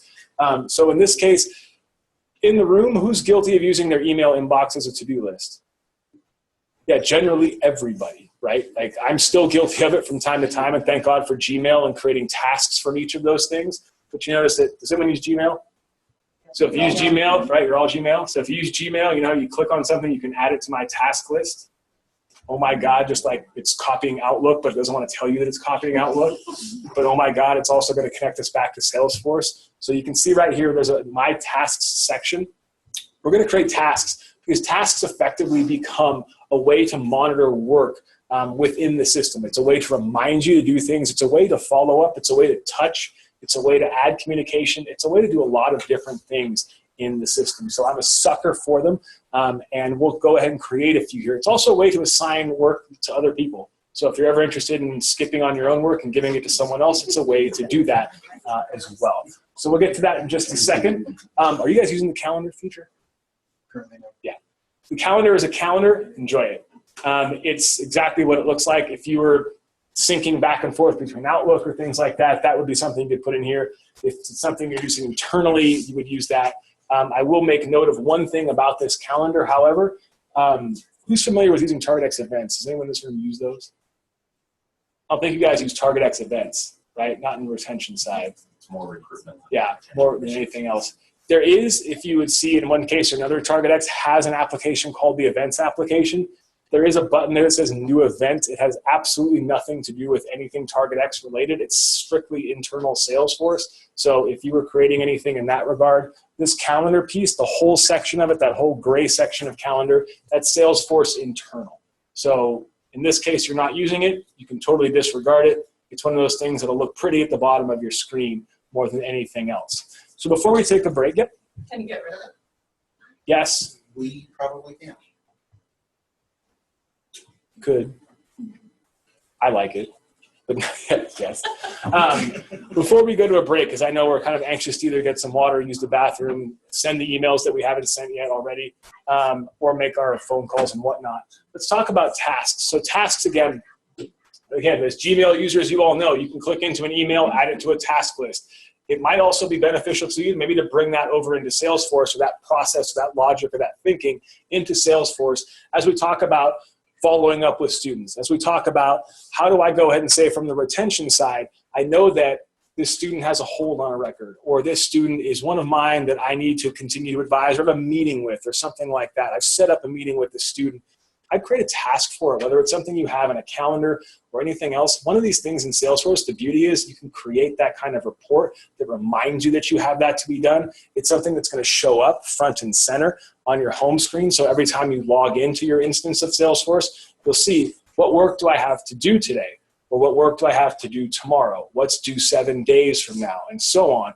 What are the things I've yet to complete or I haven't completed yet? Overdue tasks, things like that. When you give things date markers in the system, it's a great way to continue to follow up with students and continue touches and touch points. Yep. As a student success person, if I put a task on a student that's obviously going to be one of these guys' students, is that just going to be my task, or is it going to bother them? You could assign it to them for sure. No, I don't want to assign it. I want to not annoy them. So, I mean, the task is for me yes. to check on a student then, that's theirs. I don't want them to have to worry about. Then yeah, I do things behind this. Behind the scenes, absolutely. So yes, the answer to that is absolutely yes. So it could be someone else's student, like they're advising that student is what you're saying, and you want to make sure that you follow up with that student about something else. Yeah, multiple point, absolutely. So we can definitely do that. Huh? So as an advisor, I've got someone that I need to monitor a little closely, especially like for grad apps. I could put the task in here and it would automatically shoot them an email saying you need to fill out. No, that's a beautiful use of the system. There is a way to do that, but it's not going to be from a task-related perspective. Tasks belong to you or the person that they're going to be assigned to. Now, tasks can be things that are created internally on a workflow. In this case, we're not going to employ that. We're going to employ the actual I'm going to do the work method. So if everybody would, in this point in time, from your home screen in this instance, you should see my tasks. That should probably either be vacant and have nothing in it, which is great. I will point out on the very right-hand side here, you'll see a drop-down pick list. That drop-down pick list is defaulted to overdue because it's the system's way of telling you forgot to do all this stuff. I don't necessarily use overdue. I use today and overdue. Today and overdue will tell you all things that have been assigned to you or that you have labeled as a due date of today, and things that have gotten past you that you've yet to mark as complete. Like I mentioned, you can also look at tomorrow or next 7 days. Oftentimes when people use Salesforce from a business or even from the higher ed recruitment perspective and even the retention perspective, because we can build this in right now as part of process, you can say, I have all these things that I know I'm going to do, right, that I have due tomorrow. I have a very small list of things, so I'm going to call in sick. Or I have a very long list of things that are due tomorrow, so I'm going to call in sick. So you can see how it works both ways. But it's one of those things that I like to kind of point out from a view perspective. This drop-down will give you a view as to how you've labeled a task. So we're all going to create a couple of these together to kind of point out the workflow effort here as to what you can do with this, because really it's the reminder notification piece here that's important. It's how you create work in the system. So I'm going to default that to today and overdue. Auto refresh. So I'll hit new in my tasks. We'll go ahead and create a couple of tasks. So from the home screen, and this is important to point out, from the home screen, the things that you see auto-populate in here are specific to clicking that new task button from home. If I was to create a new task from, let's say, a contact record, it's going to auto-populate some information from that contact record for me. We're going to do both. We're going to do both just to kind of show this off. You don't mind if I do both, do you? Is that okay? Awesome. I always want to check. I could have totally gone rogue there and really messed things up. But in this case, you can see from the home screen that it assigns the task. It defaults it to me because the system thinks you hit the new button, so this task must belong to you. For the purposes of demonstration right now, it does. This task will belong to you. You'll see right there that the other thing that's important is highlighted in red next to the field of subject. It's required. There's a required field for subject. In order for this to get created, you have to have a subject line. Because this is kind of a new kind of implementation of this, it's not necessarily going to be, you'll take a look to the right-hand side here. There's that little arrow that shows up. That's a combination box. If you click that arrow, it'll open up a combination box for you. And that combination box has a pick list, or a set of choices, I should say, that you can pick from a subject line. If we were controlling on subject line hard and fast, then I would say you're only limited to these options. This is all you can pick. The beauty of this field is that it's not controlled by the combination box. It's a text field. So you can actually put in the actual subject that you're looking to put in there. It might be call student about grad application, right? It might be pick up the milk before you leave, before you go home, right? You can set a personal reminder task if necessary. You could do that. But in this case, we'll talk specifically about wanting to do work around retaining students. So it might be make sure to follow up with XYZ, right, about this particular event that's coming up, or call admissions or call registrar about the hold, or whatever it's going to be. You might have some sort of task that you need to assign yourself to remind yourself to do. So in this case, you can add a subject line. I personally do not care what it is, as I'm not going to walk around and laugh that hard, but if you want to make it whatever you want it to be and be funny, that's fine. I have no problem with that. But you will need a subject line.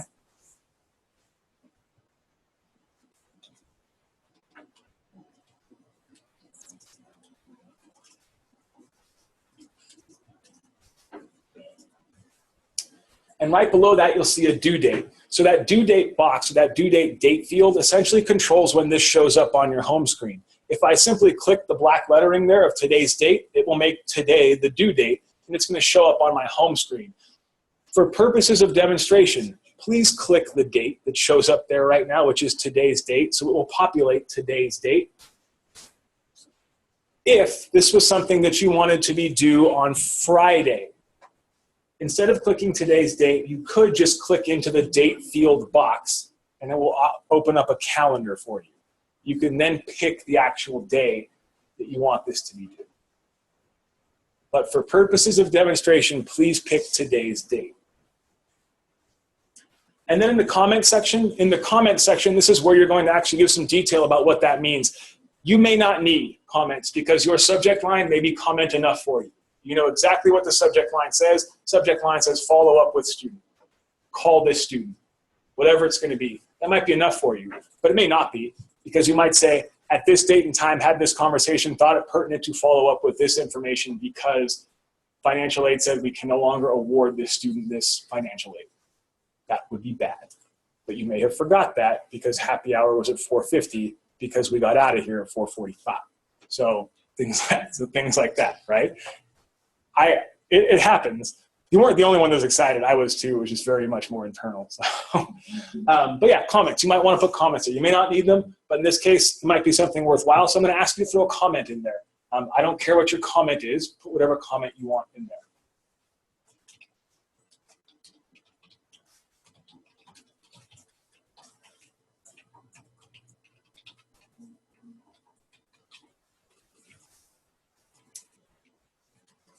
Right below this, you're going to go ahead and see some additional information.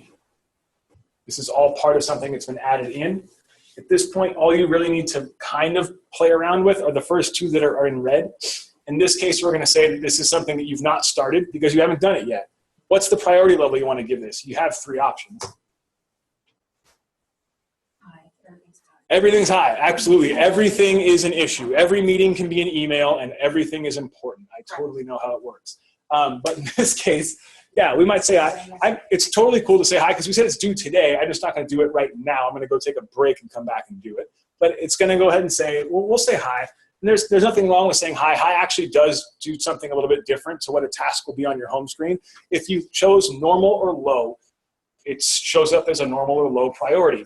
If you select high, when you create this task, there'll be a nice little red exclamation mark right next to that task, notifying you of its importance over other things. So you can see what's been labeled.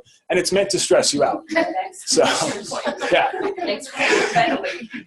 It's absolutely meant to stress you out. It's actually the label that I'm going to create for a vodka. So that's basically what you need to put there. If this was something, by the way, and this is a great use of the task feature, you'll notice that there's a recurrence box underneath this that says create recurring series of tasks. If, let's say, for example, every Thursday is your day to review something. Create recurrence of tasks shows up every Thursday on my task list. I always know at this time, it's my time to go do that. I can create a recurrence of tasks. So that's very helpful in this regard. But in this case, we're not going to do that. Because I asked you to make this a due date of today, we're already at, what are we at, 2:30? So we're already at 2:30. Let's go ahead and set a reminder date. Obviously, is going to be today because the due date is today, but the reminder box there has a time. The time can be important, and I think the time is important based on the task that you schedule. If you're setting a recurring set of tasks, for example, where it's do this every Thursday, first thing when I come into the office, I'm in the office at 8, right? I might set a reminder at 8:30 or 9 o'clock to show up, something like that on my screen so it pops up and I can say, oh yeah, didn't even bother to look at my task list, but it will pop up on your screen and say, do these things. But it'll stay there like at 8, you didn't have to know. Yep, exactly. It'll still show up on your task list. It's one of those, like, it's just a reminder notification time that you set for yourself to show up. So it's helpful in that regard. It's also one of those, if we were going to assign a task to somebody else, right, for tomorrow or Friday, and we know they get into the office at X hour, I might say, let's set the reminder for 10 a.m. so they actually see at 10 a.m. it pops up. Just so you know, I'm letting you know that this is something that was due and important. Yes, sir. You're limited to half-hour handouts, right? Yes. Okay. I thought you were about to say I don't see any times, and I was going to freak out for a second. Oh. So, but yeah. So I'm going to go ahead and say 3 o'clock for the heck of it. And I'm going to hit save. You'll see that you have other options here. For example, save a new task, save a new event. The event part is a calendar thing for Salesforce. We're just going to hit save for purposes of demonstration. So go ahead and hit save. And you can see now on your home screen that because we picked today, and if you're in the drop down of today or some sort of today, this should show up on your home screen as a task that's been assigned to you. You assign this task to yourself. Next question logically is this: how do I close and complete this? How do I make this go away? Well, there's 3 different things you can do with it. First things first, I mentioned you can hover over anything that 90% of things that have an underline. So I could hover the subject line. And if I hover the subject line, I can see my task detail. Quick and dirty. Someone assigns me something I haven't seen before, I can just hover it and not even click into it. Or I could just click into it. It's going to be your drop-down list, and I guarantee it's because you're in some other day. Will it send you an email reminder if you have, like, if you set the reminder, does it email you, or how does it remind you? I will show us that in personal setup, but email and task reminders, absolutely.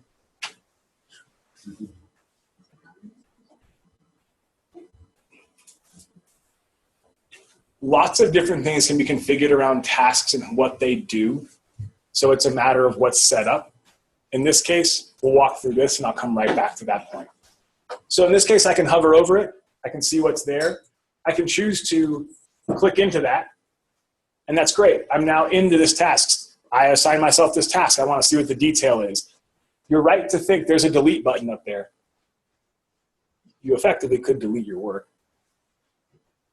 It's not the smartest thing to do, not the nicest thing to do, but you could do it. So you could hit the delete button and get rid of that, and effectively it never existed. I never assigned that to myself.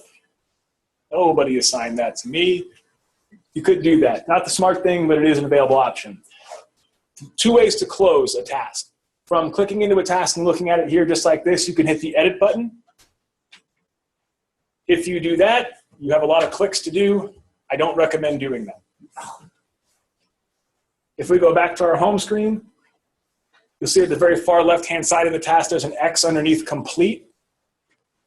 If you have done this work, you can go ahead and hit that X button as complete, and it will bring you into the task already in edit mode, and it will have it marked as completed for you already.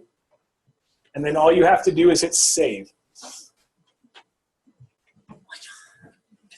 And so that task is completed effectively. This is great from a one-off perspective. From a one-off perspective, this is great because I set something up for myself and this is wonderful, and I could have run a report about tasks and great. So I can save that and complete the task. If I, yep. So say someone is behind you honoring and sent you a task, and you said you completed it. Will that person get a hey, they did do what you asked them to do? I'm just asking. No, it's a good question. It's actually a really good question. It's a good question for 2 reasons. And it's a good question for 2 reasons, and I'm going to show those reasons off right now before we break. I'll break us in 5 minutes, I promise. The reason for that is because you can assign the exact same task to multiple people, right? You can assign, call this student, and you can assign that exact task to 9 people. 9 people have the exact same task now. Effectively, you've asked 9 people to do the exact same thing, which is fun in a laughing kind of way. But it's not so fun in a that student just got 9 phone calls about the exact same thing, right? So you have to kind of methodologically think about how tasks get assigned, and there's a reason that you don't have that email to someone else is completed, because it may not necessarily be an important thing. I may just delete your task because I've already done that work anyway before you assigned it to me. So there's reason around it. With tasks, you kind of have to have a process in place about what they mean. And this is one of the processes I'll show you. So for example, if we go to a test record, and this is back to your original question about if I'm in the background of doing some work for a student that I want to assign a task for myself, let's actually make it apply to the student then, because we can totally make this stick to their record as well as something that you've done. So I'm going to go to a student's actual contact record. So if you have a test record that you're using in the system, please navigate to that. And so in this case, I'm just using Alex's test record. If you don't have a test record and don't want to use the Alex test, do the global search for test and find one of the other contact records setting out there that has test in the name. There's several of them. Yeah, there should be close to 20. So you can use any of them? Yes, test records are test records. So just like that, if you just global search test, you'll be able to pick out any of 25 or more here. just like that.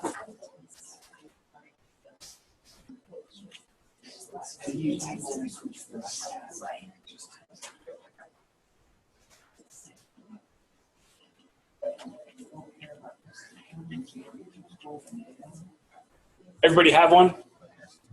We're going to do this one all together then, because I think this is the most effective use of the task creation piece.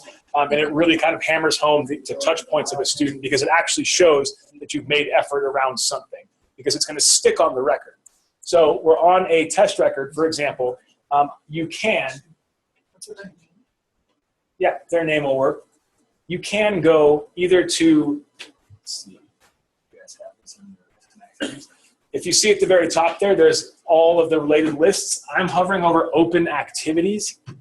If you hover over open activities, you'll see a button that says new task. If you didn't want to do that and you like to scroll, you can scroll all the way down to the very bottom of that record. And at the very bottom of that record, there's a field here, a section that says open activities with new task. And you can select that. Now, there's another way to do this too. You may have already had this conversation with the student today. It happened already. This is a thing that already occurred. Right below that is activity history. This is something that happened in the past. Allow your mind to wrap yourself around some Salesforce terminology, and you'll see the button that says log a call. Log a call is effectively put on the record something that's already happened as a completed task. Log a call means finished activity. This already happened. But if you want to set yourself up in the background to do some work to follow up with a student that still exists, an action that has not yet taken place, it's an open activity, meaning something that's about to occur or should occur. Use the open activity section and hit new task. And then you're going to go through the exact same process that we just did on creating a task, except you'll notice something very different about this screen, and that's at the far right-hand side, that the name field is now populated with whatever record you're on. You could have done that from your home screen anyway and just searched that name in that field. Totally could have done that. But from this way, you're actually on the record, it auto pops for you, and then you just go through that process. Yep? Why would you use activity that's log a call instead of notes and attachments? Notes and attachments is a non-queryable field in a report. So notes and attachments, that particular section, and we'll look at the contact record here after a break, but notes and attachments you cannot query in a report. It's a totally independent field. It's a great place to store things that a student might give you or send you, letters, photos, examples, whatever it is, a record that's necessary to keep on file. A couple reasons we don't love it is because if you wrote notes about someone there, they're essentially, you have to navigate to that record to find them. You couldn't query it. You can query activity history or open activities for things that have happened, and they take up considerably less space. They still take up space. They take up generally less space than notes and attachments will. One other note about notes and attachments, they are public to every Salesforce user. They are not advising records. Notes and attachments on the contact are Salesforce public. So anybody in admissions, advising, any of the partner programs, anybody that has a Salesforce login can see the notes and attachments. There's no refined security on notes and attachments. Once a task has been resolved, it doesn't show up on our list anymore. Right. Does it show up, if it's connected to a student, it would still show up there, but it doesn't show on my... Which is exactly why I prefer this method, because you can say, I made that call. You can look at it right from the record. So we can create this task right now as open and then close it. It'll move from open activities to activity history, right? And any comments or notes that I made about that in that, we can all click into and see, look, she did do that. Like, in fact, from this conversation, all these things happened. Okay. So that's why I prefer it that way. It's a record in this case, so it exists in the system. Especially from a retention standpoint, you want to think of that about, like, we had this conversation, or their counselor had this conversation, whatever it's going to be, and I want that as record, because I want to show that, you know, our best attempts to make sure the student succeeded are documented as valid on this record. So whatever you would do here, just like we did from the front, fill it all out, And then you can complete that, and it moves either from open to activity history. If it's something that already happened in the past, like I mentioned, log a call. It's log a call. And it brings you to this exact same screen, except that you don't have the option of status. Status will just be grayed to completed because it's something that's already happened.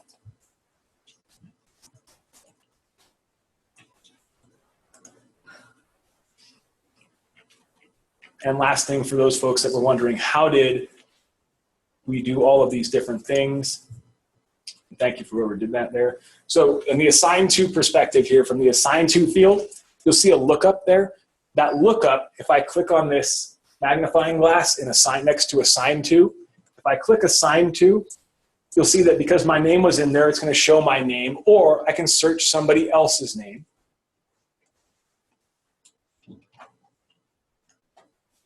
Right? And then I can select them and assign them this task so it shows up in their task list because I want that person to do it.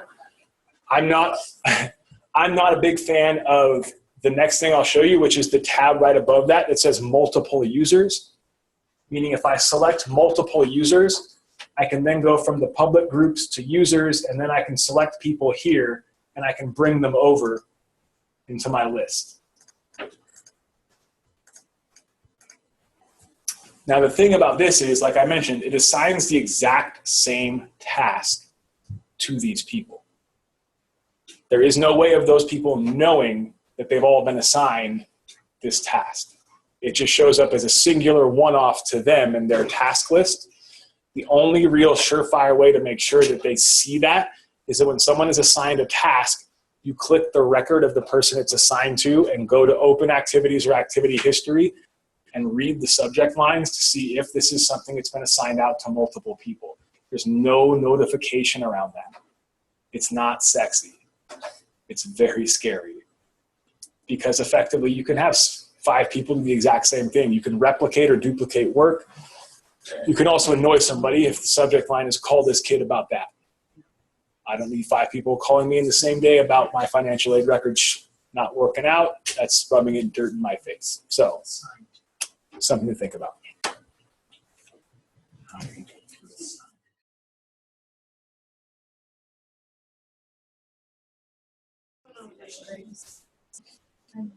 All right, y'all, let's keep it going so we can, I think as they say on Around the Horn, it's halfway to happy hour. All right, so let's kind of talk about one quick set of things that we didn't touch before we jump into retention. And that is just for everyone in the room that, like I said before, you can customize this to make it feel a little bit more like your own instance, like you can actually play with it. There are a couple things you can do. There's a couple things you need to know about your setup, essentially, and what that looks like for you. So a couple of the slides that we put together basically talk about things that are important to your security. And that's kind of one of those things, maybe you need to change your password for whatever reason. Hey, it happens. We live in that age. You might need to know that it's coming up because you have a set time frame from where that will happen. We might be talking about some email settings that you have. The question about reminders and alerts about when tasks are assigned. Do I get emails from that? And that is true of any time. You will get notified, or you could be notified anytime a task is assigned to you by anyone else. It's just a checkbox that shows up in one of the things that we'll look at. BCC to Salesforce. I think you guys have there's a sense of what BCC to Salesforce is in terms of how to use that email related. But I've also got a link to an article here, very simple instructions on how to acquire BCC to Salesforce, but we'll look at it inside of your org as well, just in case you need to see that gigantically long BCC email that you can use in additional emails outside of Gmail, things like that. And then we can kind of really forget about that bottom part there because I checked that off my box, which was talk about Chatter, so people know that I talked about Chatter. Okay, so from here, we'll just talk about some personal information. Again, every instance is set up a little bit differently. In this case, EOUs is configured to, if you go to where your name is and you click on your name, you'll get a drop-down list. And that drop-down list will present you with a couple of things. The first one is My Profile. So we're all familiar with that. So go ahead and select My Profile just to kind of show off a couple of extra features that come inside of this. Obviously, if you haven't done it yet, Salesforce will allow you to watch a short video on how to put a picture in there. So if you want to put a picture in there, you should. I'm a big fan of putting a picture in there. Generally, when I'm on site, I will always change TargetX's picture to something really ridiculous. This isn't my computer, so I'm not going to do that. I'm not going to go search the interwebs for ridiculous photos. But a big fan of changing your profile picture to something that is you, because it just makes it play nicer with the system. You 100,000,000% don't have to do this. It's just one of those things I think that is adding of warmth, if you will, to Salesforce, which can be very cold and blue, as you see there. So you can do that. There's also the contact information. The contact information is specific to you and your user, so your contact information. This is always great when you have new folks join on board and you want to let them know that you have a way to be contacted, or you want them to know your title as all supreme ruler of X department. You can fill this out under contact information. So if you click that pencil where it says contact, it will populate, it will pop this out for you. And there's some information there. For example, your email address has to already exist in the system. It's the only way you have a user. But in this case, you can throw in some additional information. I'm always a big fan of putting my mobile phone in there because I'm one of those people that's business positive. And if you need to reach me, damn it, then reach me. Just make sure that if it couldn't have been a text, it better be really important. If my phone rings and it could have been a text, I'm going to be real mad. You can throw your work phone in there. It's actually what my voicemail is. If you ever call my voicemail and get my voicemail, the actual thing, the first thing you'll hear is this could have been a text, or could this be a text? So a mobile phone is great. All that's wonderful. Street address and things like that. Remember, this is also important to note. I probably would just put my business, my work office there, things like that. I wouldn't put my home address. As much as we all love each other. And I'm sure they could find it somewhere else. I just wouldn't put it in Salesforce. So you can do that. That's your contact info. You can throw your about information in here, into this here. Again, title, if you really wanted to do that. Your about me, your closet Salesforce kind of there, your closet Facebook kind of instance here you can put into it. It's basically what you're talking about. Simple stuff, clean and easy. The things that you see below this, the contact information where it talks about contribution. Contribution is solely pertaining to chatter, so don't freak out about this. I think you're all great contributors. You're more than observers. You're contributors. The chatter doesn't know that.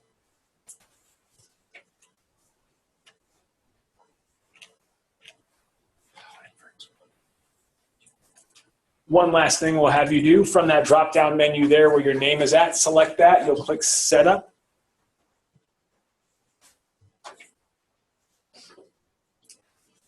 And setup, this is personal setup inside of one of Salesforce's excitingly beautiful UXs and UIs. So for all of us, we really love how this looks. It's beautiful. What you'll want to do is a couple of different things here. Just as kind of a general overview, this is your personal setup. This is what it kicks you to. And this is where you have the ability to make changes in your password. As you can see, personal information, what it's talking about. If you ever get asked to reset your security token, believe me, for whatever reason, that could be a thing that you get asked. This is where you do it. Third bullet down, inside of my personal information, reset your security token. That is a Salesforce thing. It might be important for you. I doubt that it will ever be important for you. But if it ever is, just know that your security token exists in setup, third bullet down in personal setup. A couple things to look at for us here. I do have a slide that I generally say,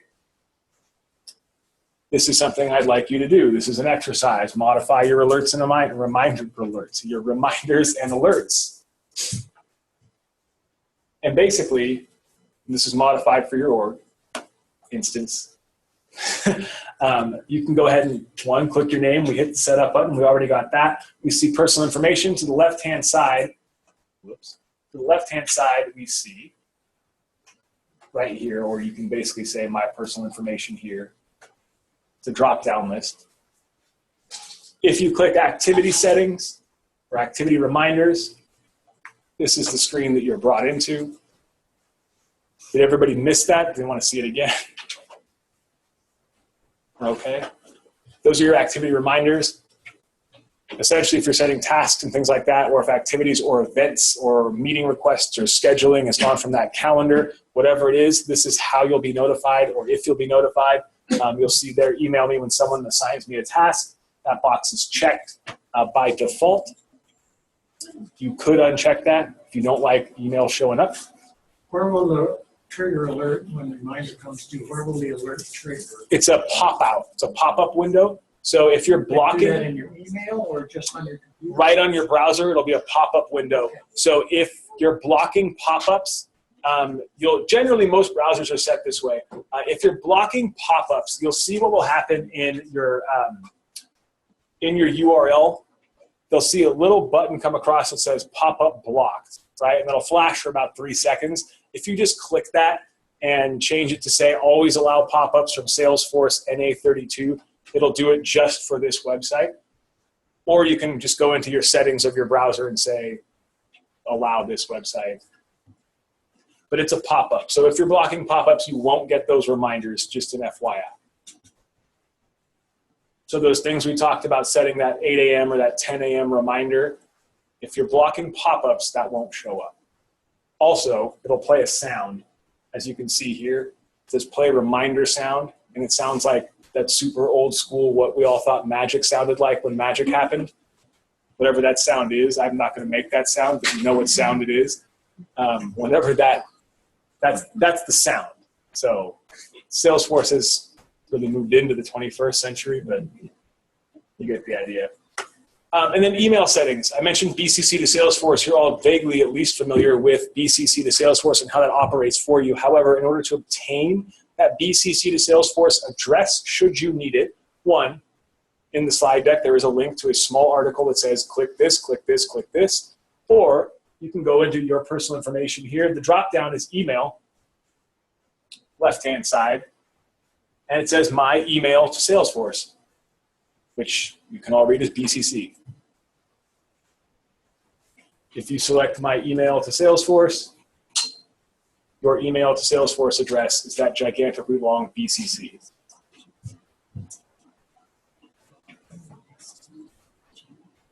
Which you can then copy paste.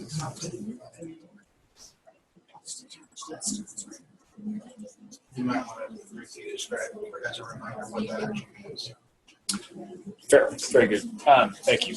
So it's a good point to be made here about what this actually means, BCC to Salesforce. So I think in some of the previous training you may have received, you see that this shows up in Gmail as the BCC, and that will actually link whomever you're sending an email back to activity history inside of Salesforce. So it shows up on a contact record that X action was taken.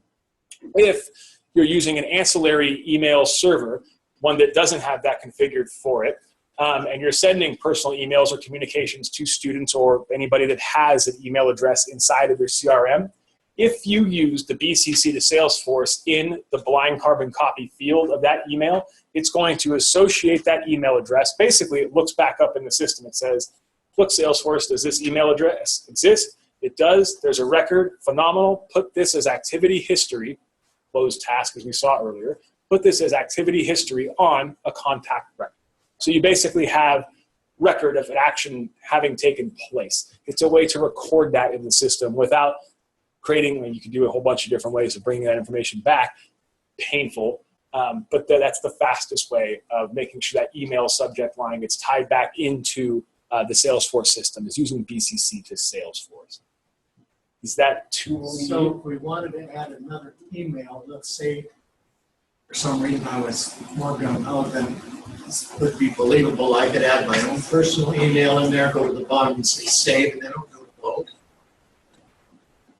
No, this is if you're drafting an email to the student from Gmail. Okay. You're not in Salesforce at all. You're just directly sending to the student, but you want that email activity to be added to the student's Salesforce record.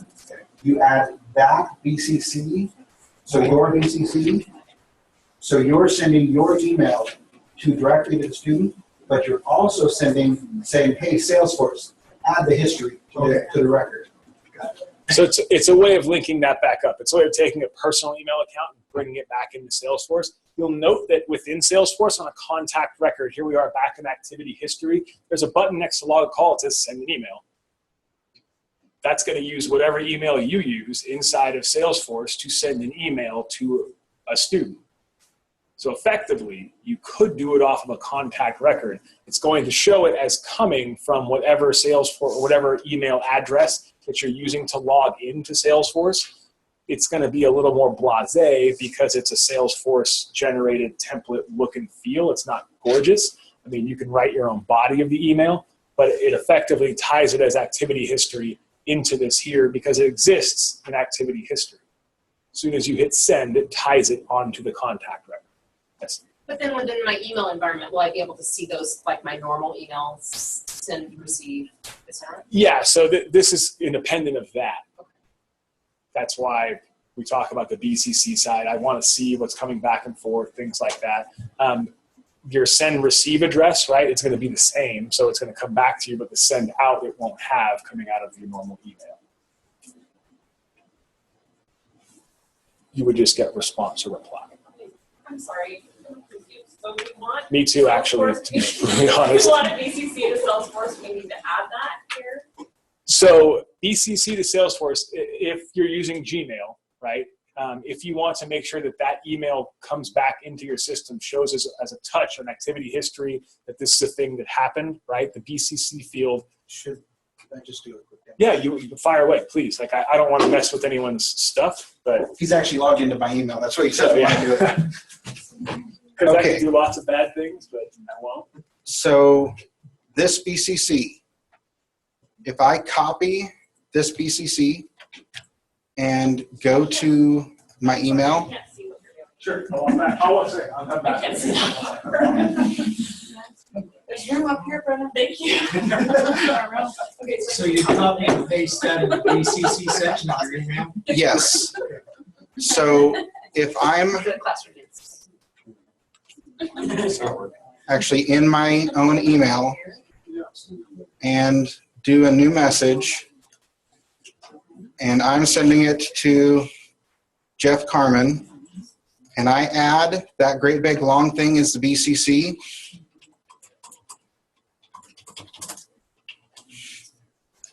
And hit send. Jeff will get the email in his account because it was sent directly to him. But in Salesforce,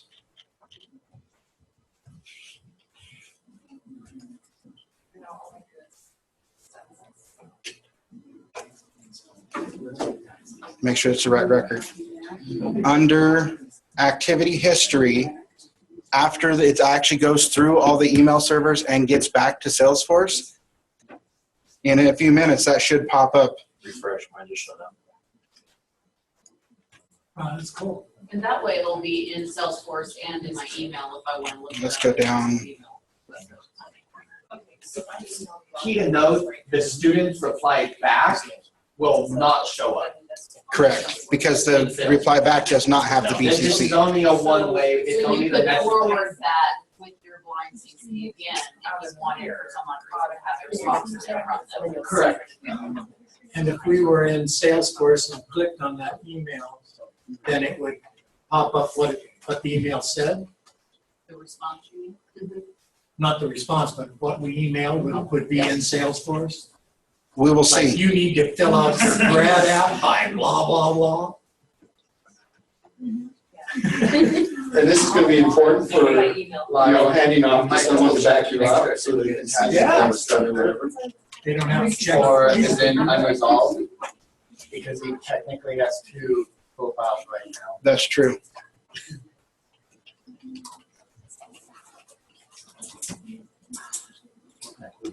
So I'm going to look at both records. Well, it's not on his instructor. You just fix that for us. It is. So if emails straight off. Janet Knapp doesn't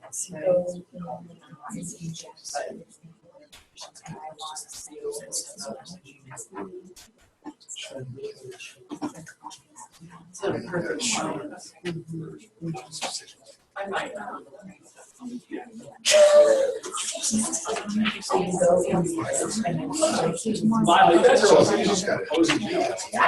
Yes, all three should be active, yes. Yeah, so if on a contact record, you're using Compose on my students. If you're using Compose Gmail, I believe that's exactly the same. BCC to Salesforce will apply if you're using something that's not Gmail. Would be the use case for this. Otherwise, you're doing more work than necessary. So if you email him from the. Yeah, I don't. And I lost my tab. Okay, so then this is the. Well, it's IT system, where it's always going to link to my account. That's fine. And you- So, That's the meeting. The way, so go back to Salesforce. Go back to the top. You hit Compose Gmail, scroll up. How are you using Hit your name. Go to setup. Then go to email. So it auto BCC. yes, if you do compose Gmail directly from the contact, so this button, it composes it with the BCC already. But the question of why it didn't come in as history will need to be figured Yeah, out. that's a new question. We'll get it. Cool. So as to save, like the old saying, work smarter, not harder, more than anything else, I think is important here. So these guys have done a really good job of actually building a button that will do this for you. Yeah, do we have to work out one small kink with that? Not a problem. I say that now. I get support, feel like the support getting a ticket. But the Compose Gmail button already exists on side or inside of a contact record. So where I mentioned before, we'd say log a call or send an email, which is right there. The button for Compose a Gmail has already been enabled. I'll wait.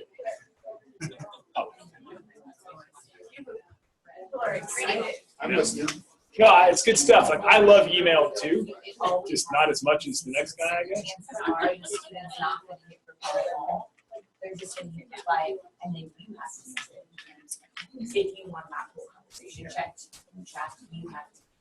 But it may be just if we're trying to just say, you were told. Yeah, I guess that's right. And you're like, yeah, I sent it. Reply is in the conversation. Then you can make an advisor know that Delivery says they failed. responded. Okay. That's why I didn't And come then in. put this on the record saying you sent this email at this time. So someone can't come back. Wait, you never. Meaning it went to a bad email address? Probably, which is just going to.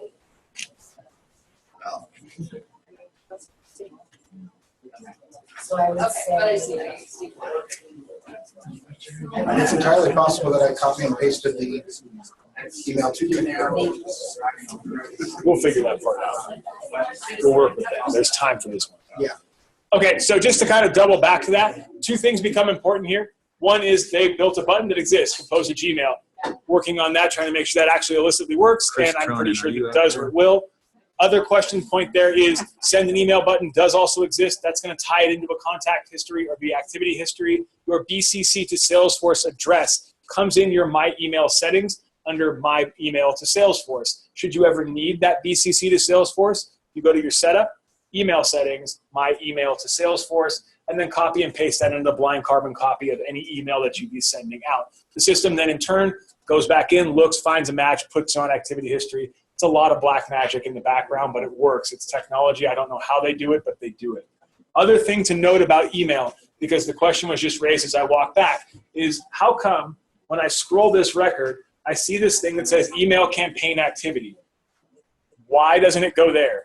Because that's a totally different thing. So email campaign activity is essentially your campaign emails, what we all have come to learn as a term of blast email. So blast email essentially shows up here under email campaign activity. So that's kind of a fun field. Yep. I just sent another one, you'll see it. On this one?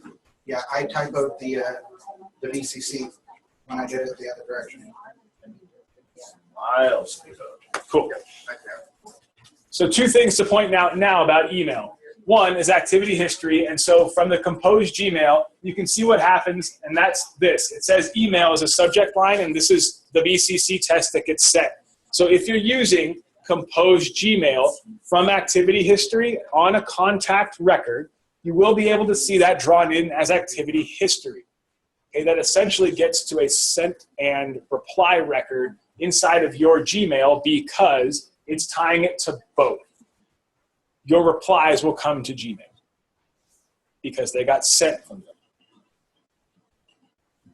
Coming back to the top of this is this fun field here, this email campaign activity. I think Alex has some.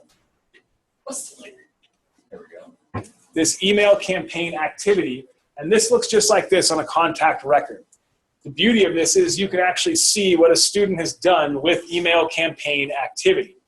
So it's essentially a way of monitoring or spying on somebody when you talk about sending email, but from a blast perspective. Now, that can mean anything. You can one-off campaign, you can large-scale campaign, you can do lots of different things. But from email campaign activity, you'll be able to see some pertinent information, and that is, oops, going this way.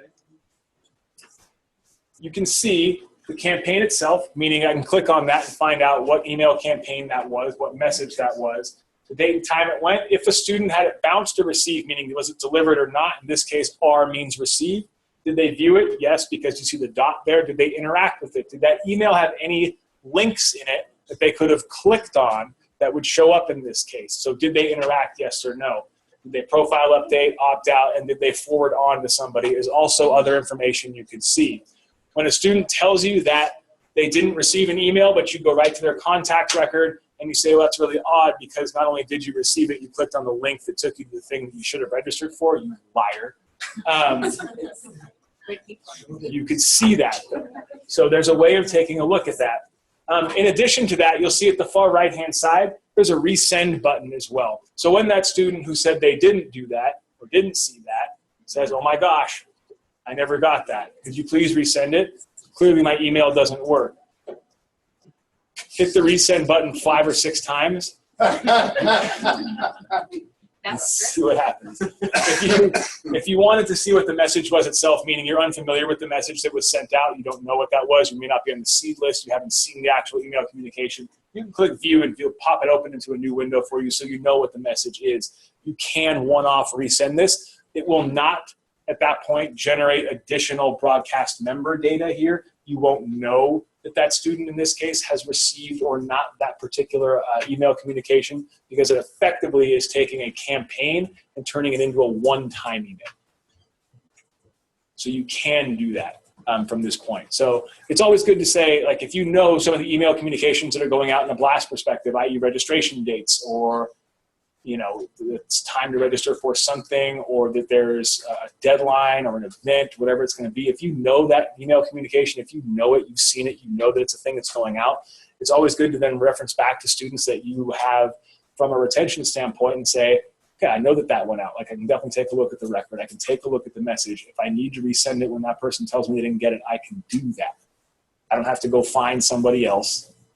I don't need to go fill out a form, mail it away, somebody responds to me so I get that email out. You can go right to a record and do that right from there.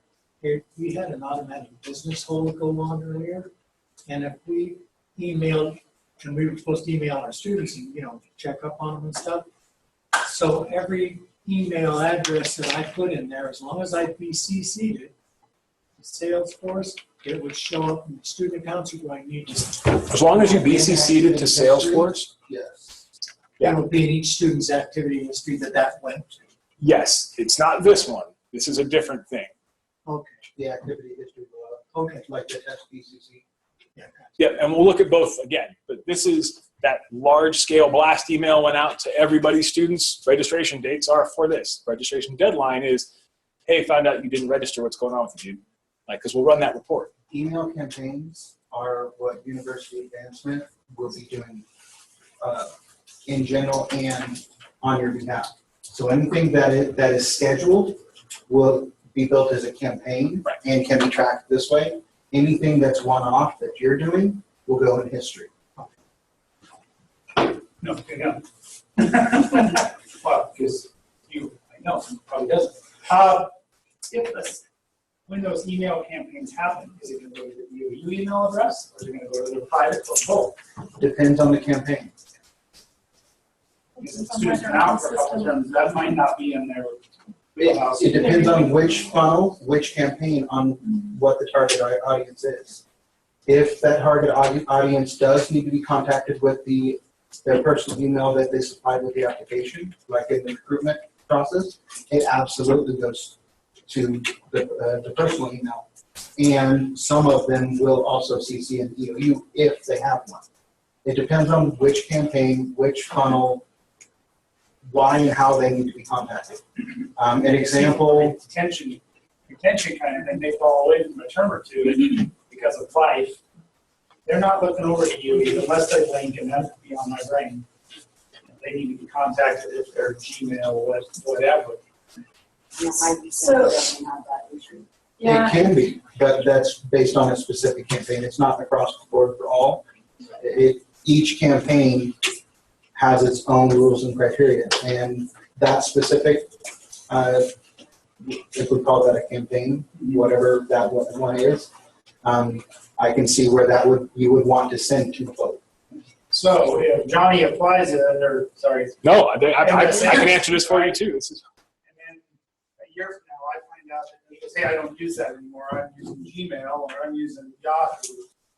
How do I let this system know that, or do I let Banner know that, or if I don't have permissions? I mean, so that when he falls, The students trying to. they change their private email account from one thing to another, Banner. But if I don't have that permission, do I have to write? Sorry. Somebody who has that I don't level, students right now have to. or who else? Student has to do You that. Yeah, that has to be Student has to alleged. request have the student do it in Webster. If they remember Webster, you can get them to reset their password, so they can do it.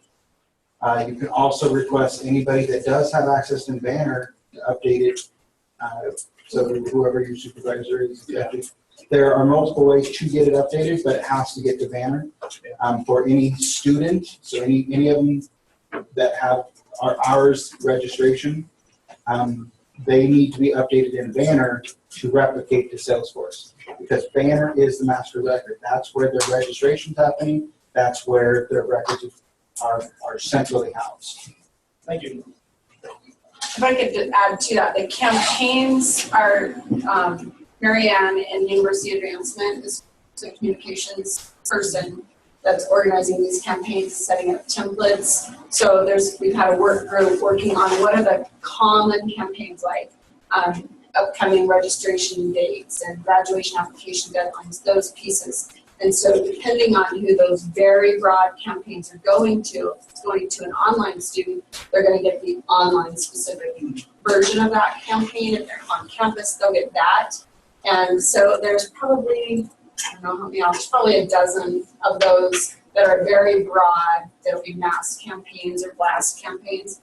And then there's also the ability for an individual advisor to have a regular recurring project that is larger than just a group that you can type. Then she'll help customize those just for individual advisors. But campaigns are usually very broad and big. And we could talk about email till we're blue in the face. Really, an email campaign is based on a report. You're defining a population of people. That's all you're doing, which we can do tomorrow.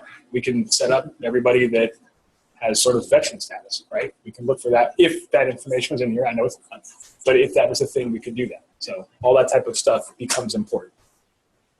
It doesn't seem intuitive to call this section individual email activity when that's actually the campaigns. That seems counterintuitive to me, so can you help both of my brain cells sort of understand why that makes sense versus going to, you said it was, if it is an individual email, it's under activity history, correct? Yeah, you're right. So I actually appreciate the question a lot. So individual email activity, in this case, the section is called individual email activity because it's referencing the individual as part of a campaign. So it's really, I know it's silly. It's silly. Totally got it. It's basically looking at it as the individual as part of a group.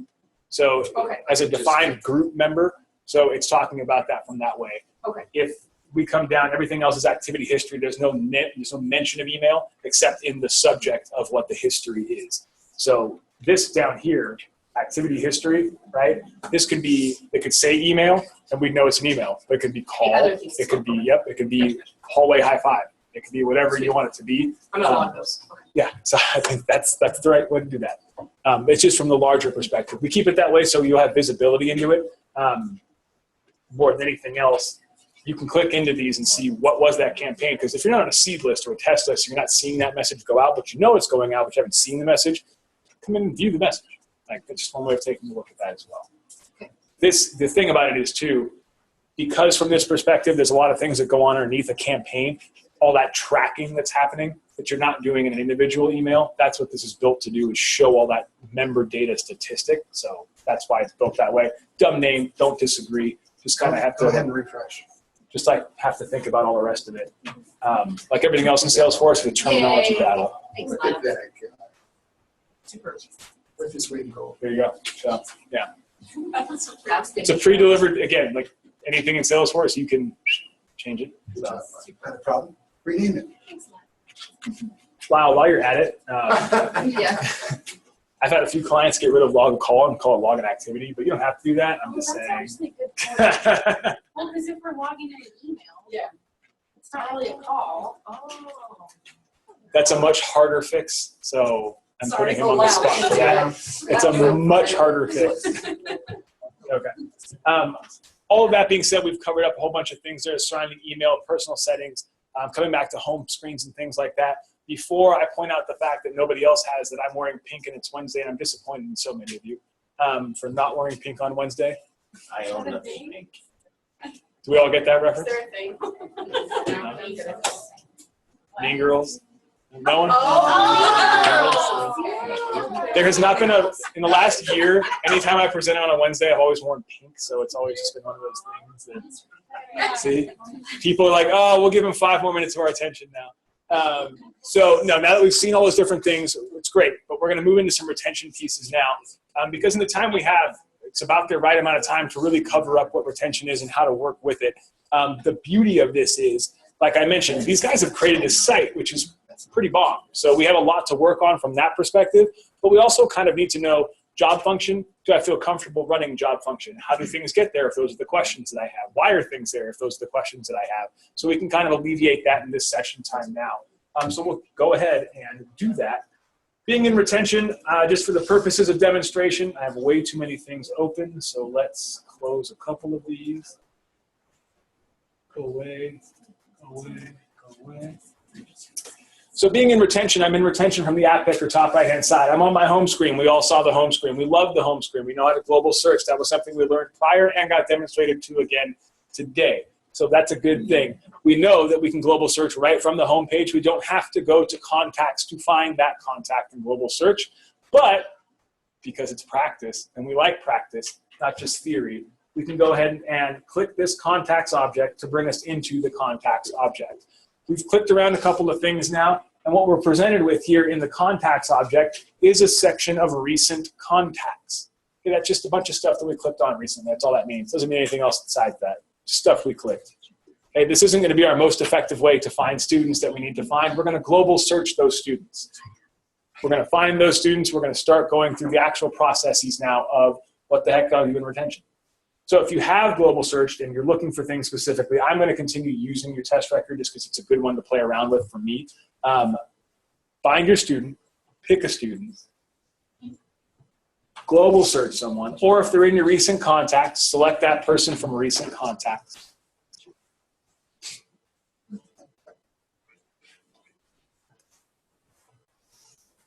And hopefully you're brought to that student screen here.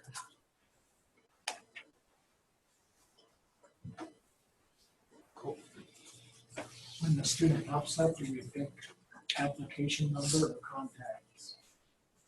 We're gonna pick the. We're gonna click his name, his or her name. Yeah. What is the status of the action application? Or just a different object? So if you wanted to go directly to the application, because after that. Oh, okay. So just like we saw before in terms of what we looked at with a whole bunch of stuff, terminology. What does all this stuff mean? Unlike before, I threw a bunch of these things onto one slide as opposed to a set of individualized slides. And there's a reason for this because most of you have a pretty good grasp as to what this stuff is already in terms of what's a success team member. That's specific to what you have. That's how you work with the system EOU, so that's you. Advising, we're gonna look at. Our academic profiles, I'll talk about. You can see all the screenshots coming on the next slides. And alerts, placements, referrals, and holds, are those completely foreign to anybody? No, right? Why would I reinvent the wheel if I didn't need to do that? So those terms are going to be things we're focusing on specifically in this type of overview. The other things that we're going to take a look at, and hopefully you all have it open, is this website. And you're all familiar with this website. God willing. Better be. Nodding and smiling. Right. So this website basically has everything that I would talk about today already built into it. So anything that you see from me or choose to just want to zone out and send emails to students to make sure they're connecting to contact records, that's fine too. But this website's going to have all of that for you as well. And there's stuff that's brand new to this that people might not have seen, I think, too, right? Looking at you, Alex. So yeah, that's all there. But yeah, so we'll kind of pop back into that and do some reference for that as well. As I mentioned, we're going to take a look a little bit here at some of these screenshots. They're a little difficult to see. I get that. We're going to present. It's still going to be difficult. I'm almost positive. No, I know. I had to reach for my glasses there too. I was like, okay. But yeah, we're going to talk about the sections that we see here. And that's actually beneficial to us because I can just call these out right from the record. So if we're on a record, what I'd like us to kind of do first is just take a look at what some of the advising sections are here, what some of the retention sections are, so we kind of get a better grasp of it. We all get it because there have been questions posed to you about things that you want to see as we come into them. So some of this stuff is flat review, and that's okay. Some of this stuff is kind of brand new because some of those things got added after the requests were made. So we'll take a look at that as well. The section that I'm on is territory assignment. And that's specific to what you guys have built out here. So your territory assignments, do you all know where to reference the territory assignments? And should you ever need to wonder why something is labeled as such as an advisor 007 here? We don't know. See, this is why we bring this up. That's why that EOU website is brought up. And you guys here that are a part of this, talk as much as you want. Don't let me be the guy that guides the show here. There's two pieces. There's a report that actually does the name to the arbitrary advisor number mapping. And then there's the configurations, territory assignments, which actually explain how those territories are built. So how is it they're being assigned? What are the rules for the territory assignments? Go ahead and go to reports and the advice. It's under the advisor group.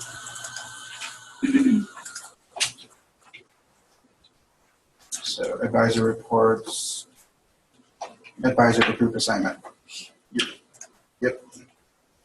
So that's named to territory, group, or whatever you want to describe. These are advising center advisors. They're the only ones that have territories. Well, with the exception of some of the regionals that also have territories, but they're still considered advising center advisors in this context because they're assigned to a group. Then we need to get it fixed. If that's the case, don't feel bad. My name has been misspelled my entire life, and I feel like it's I think it's pretty easy. You can't mess mine up, but all right. It might have been a typo actually on your Salesforce account that was built in. Yeah, makes sense.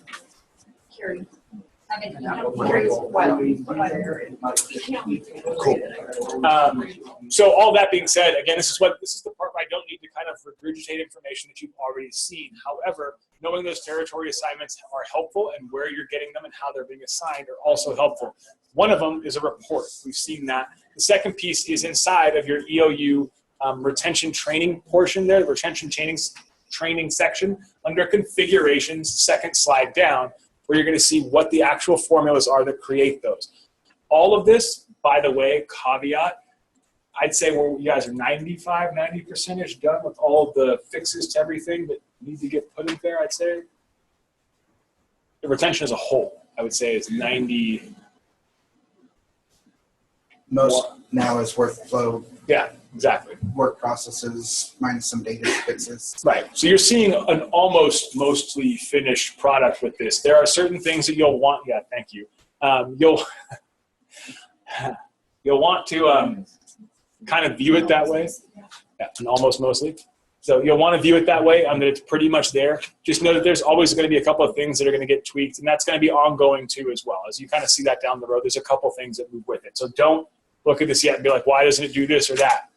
Good questions to ask. Just know that they're probably already being worked on. But again, not throwing this out to caution to the wind. For primary success team members, they have a counselor and a specialist. By vocabulary and terminology, you all know what those are. Or we know that a specialist could be processor is the other word, right?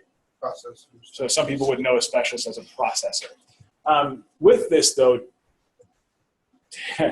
center advisors, academic center advisors. Am I saying that right? Advising center. Advising center advisors. See, terminology. Advising center advisors have the ability to use this group override as you see it inside of the territory assignment here. So that might be for one of many reasons, or one of just one reason alone, that somebody needs to have this change, that they may not gel, they may not mesh, it might not work out. It might be that, I don't know, myriad reason you could pick that this has to be changed from one advisor to another. It may not happen often, but it's possible. So an advising center advisor has the ability to use the checkbox that shows up here and override that territory assignment. This is all based on a formula. So it's a formula initially that starts in, that calls in some of these things here. So essentially, your effective academic profile is one of those that you'll see right below this. I just want to clarify. So most of the room is advising center advisors, but that, and not everybody, like Trio is not and Kathleen is not. But if you're an advising center advisor, there are two profiles within that. There are those on campus that do have the little checkbox because you have the ability on campus to move students around for various reasons. This mirrors your banner permissions. Regional center directors don't have the checkbox. It's a slight difference in the profile. I think it's the only difference. And that is because that's not how the process is set up in banners right now. So we're mostly all advising center advisors, but there are two profiles within that. And is that right, Lyle? yes. Mostly. Yeah. There is a confusing overlap. Yeah. Definitely between the two profiles. Because not all territory advisors can, some of the territory advisors are regional advisors and they can't override, correct? Right. Yeah. So it's true in most cases, it's not true in all cases. Like all things in life, it's true in most cases, not in all cases. So if you have those questions, please bring them up as you kind of go through this in terms of enabling or playing around with the system. We're not going to cut into it just yet, but we'll talk about the advising center advisor that does have the ability to use this override. So I'm going to start in with this override for the heck of it. I think I can do this, right? I should be able to do this. Great. We did this earlier. Why wouldn't I be able to do this? So from here, if you have this permission privilege, if you don't see a lock and you see a pencil, meaning you are able to inline edit this field. If you double click this field, I'm going to uncheck this for the sake of unchecking things. That one won't regenerate because it's a test record without academic profile info. So it has no territory. That's okay. Let's just get rid of the check mark for the heck of it.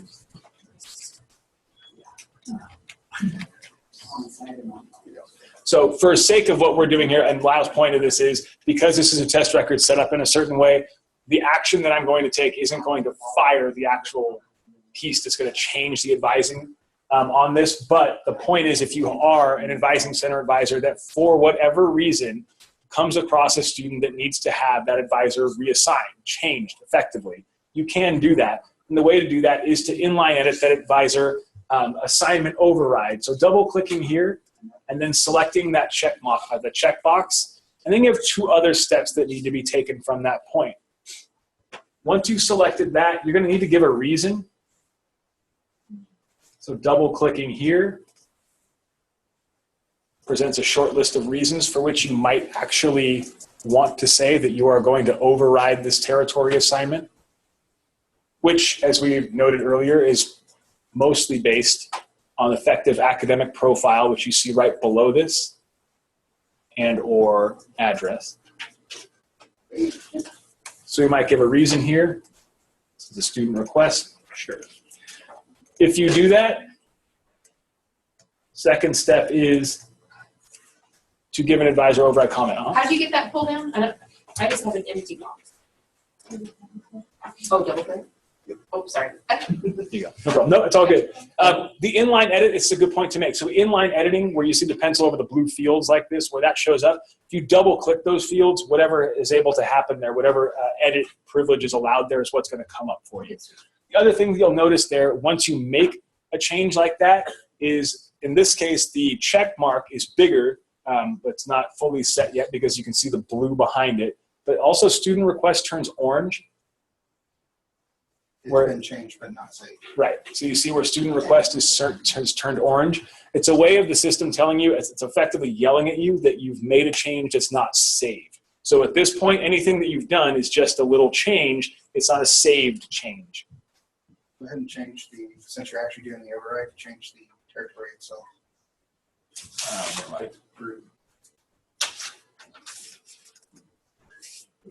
That one? I'm going to just change the number. Yes. Turn it to 8 so you can actually see it reassigned.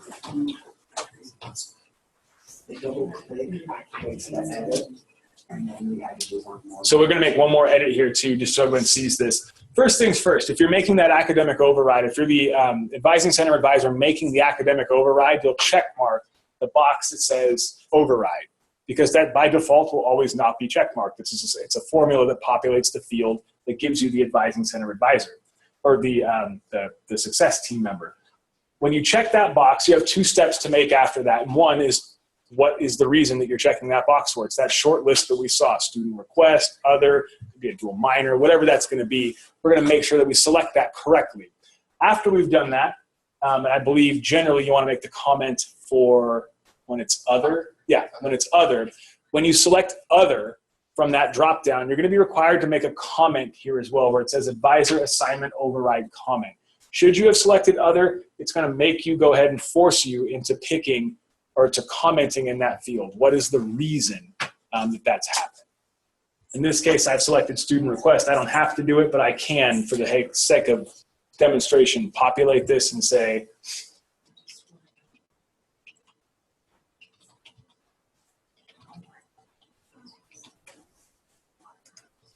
something like that. One thing that we also just did for point of fact.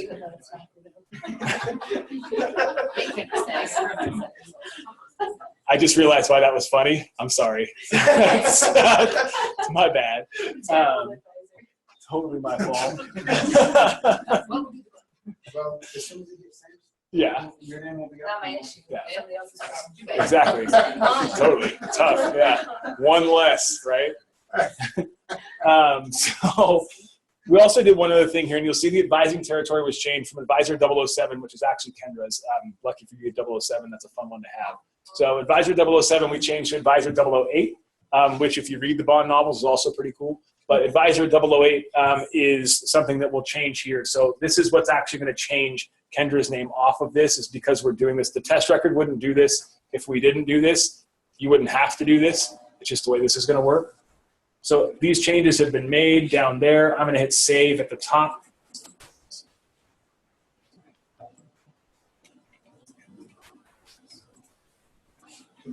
Sorry. There you go.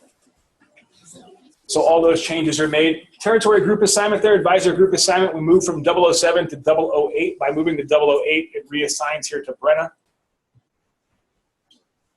The key to the override, the reason why the override is required if you're doing a change,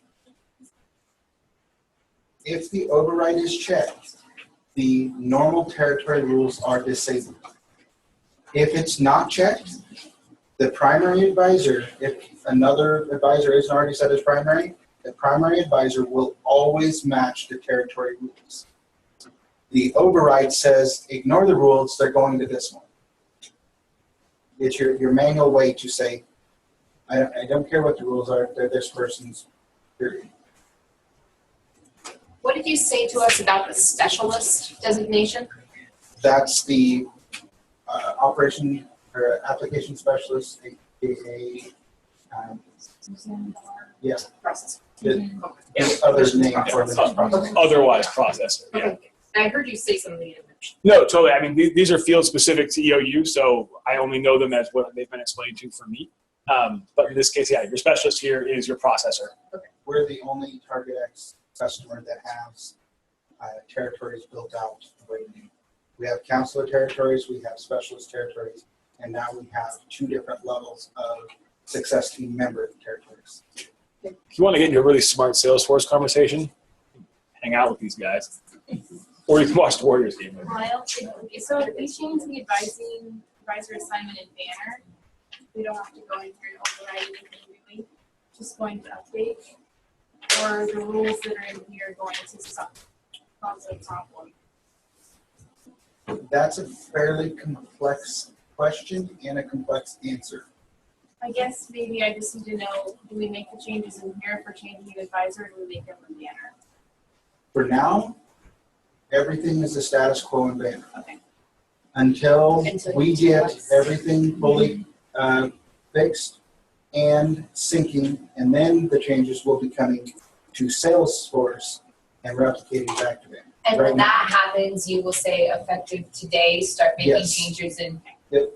There will be multiple messages sent out saying, at this time, any changes, if you make them, they're going to be white.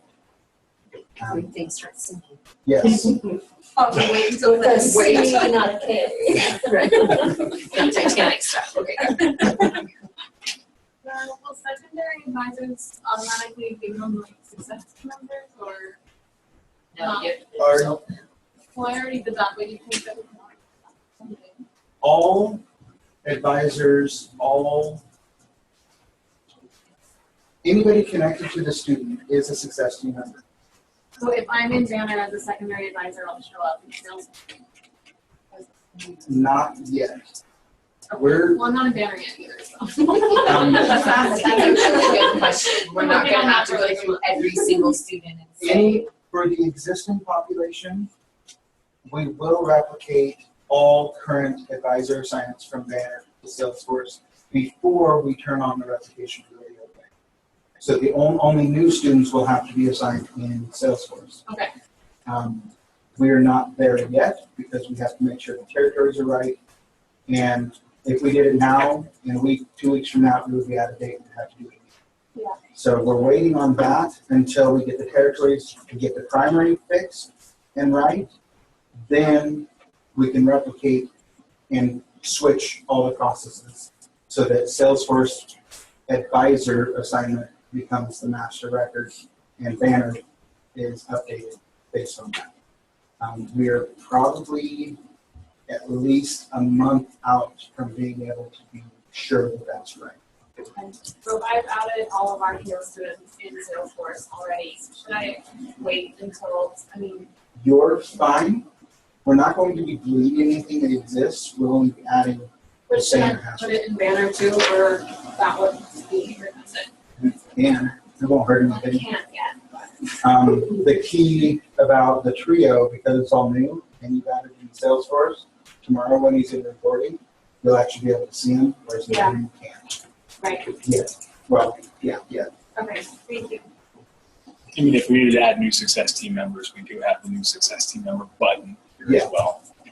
That is the advising center advisor's role to determine which faculty member or the colleges have different rules. So the advising center, aka territory advisor, one of their roles will be who do you transition it to. And doing that, you will add a new success team member of faculty advisor type assigned to whoever. Yeah, so we could actually show the process. Yeah. So if you kind of go into this point too, at the very top of this, I'm a sucker for the related list at the top just because I like to see them from there. If you hover over success team members, where you see that at the very top, usually the top right corner of your test record here, your success team, if you have a wide screen, your success team members, you hover over that, first thing we see is territory. right there. Our success team member was not noted here as Brenna because she's the primary. That's what we're seeing as we went down to the territory assignment piece as well. So that's there. That worked because we made the switch, and so it updates here as well. If I want to, I come into this. Well, okay. I want to make sure we're at the right spot. Go ahead and click New Success Team Member. And then you have the record type that's basically saying what person or what type of person are we going to assign here. And we're looking at faculty. 2 options, faculty or other. Everybody else. Yeah. Right. So you might be the person who says this and everybody else, and that's totally cool. So you can select faculty or other, and basically you're just hitting continue and moving forward. And it's just like you've seen, oh my gosh, something super similar to this before. When we created a task, it's a very similar interface.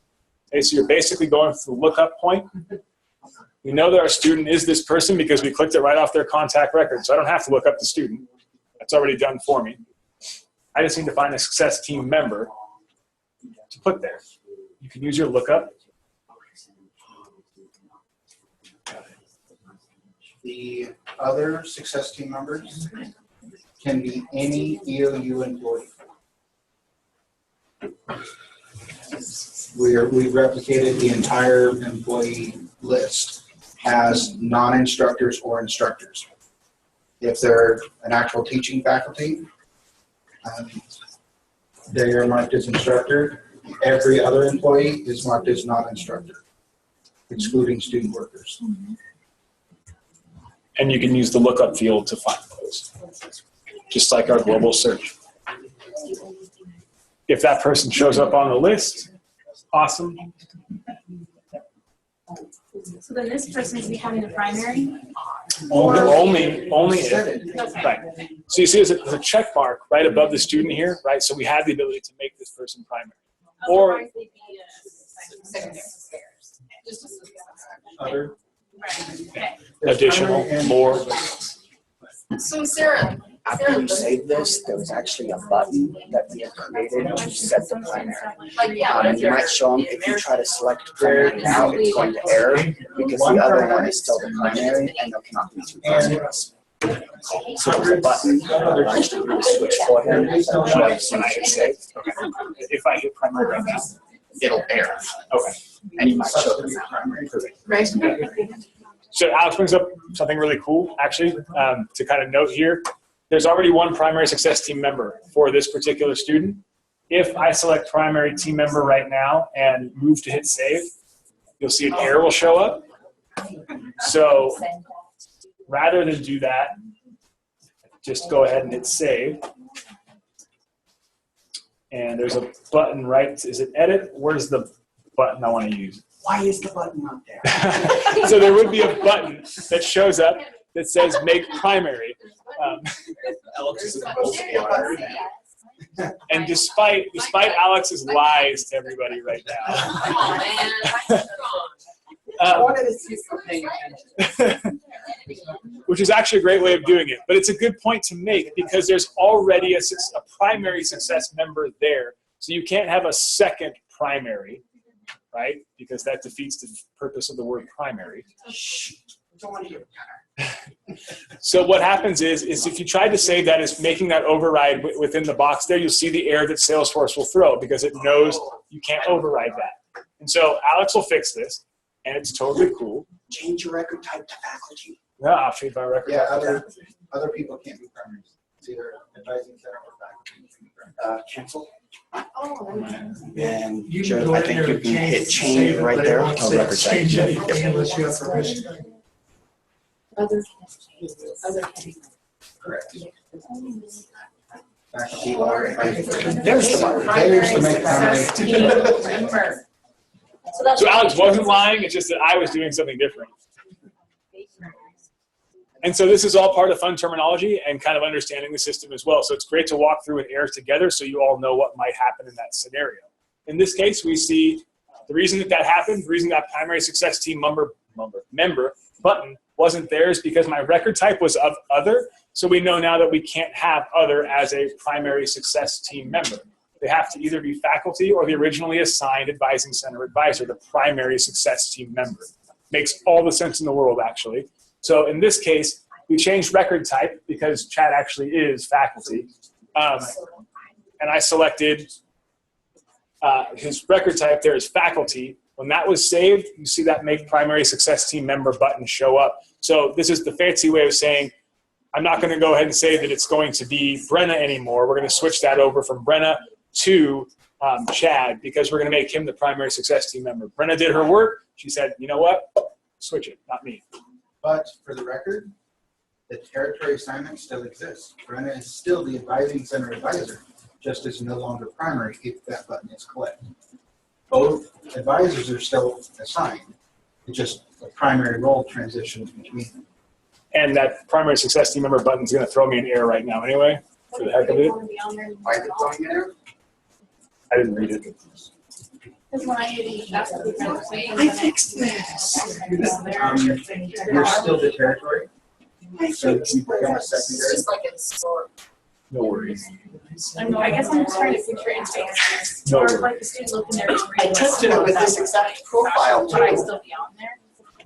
Do we know what that Essentially, is? it's a secondary. Okay. Does it show secondary? Yeah, it does. It shows it. Yeah, it's So that's probably a good thing. Oh, yeah, I know, it's not a bad thing. She knows how. Yeah, it's gonna make our numbers look. Is there a way, a easy way to see the whole team for the student? Whole, Like the everybody that's been success assigned, team member. primary and the success folks? That's right at the top of the success team members. Oh, okay. So I'm So editing this that. person actually has 4 now, 5. Brenna is the primary, but And you can delete it, looks like. yes, Okay, got it. Thank you. as long as it hasn't rotated. And then Otherwise, you have 2. You need to check both places. Yeah. And this is why this isn't quite done. Yeah, and that's fine. It's a great question. All this stuff, all that information, if it's been saved, will be housed on this record anyway, so you're able to see that. Which is why the make primary ultimately becomes who is the person primary or foremost in charge of success for the student, and then you have your ancillary folks accounted for that as well. I know. Give that a shot.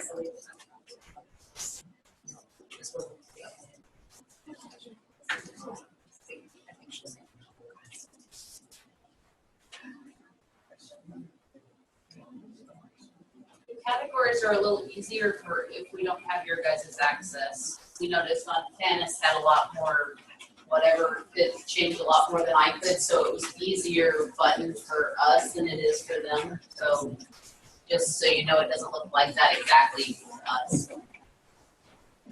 Say that one more time.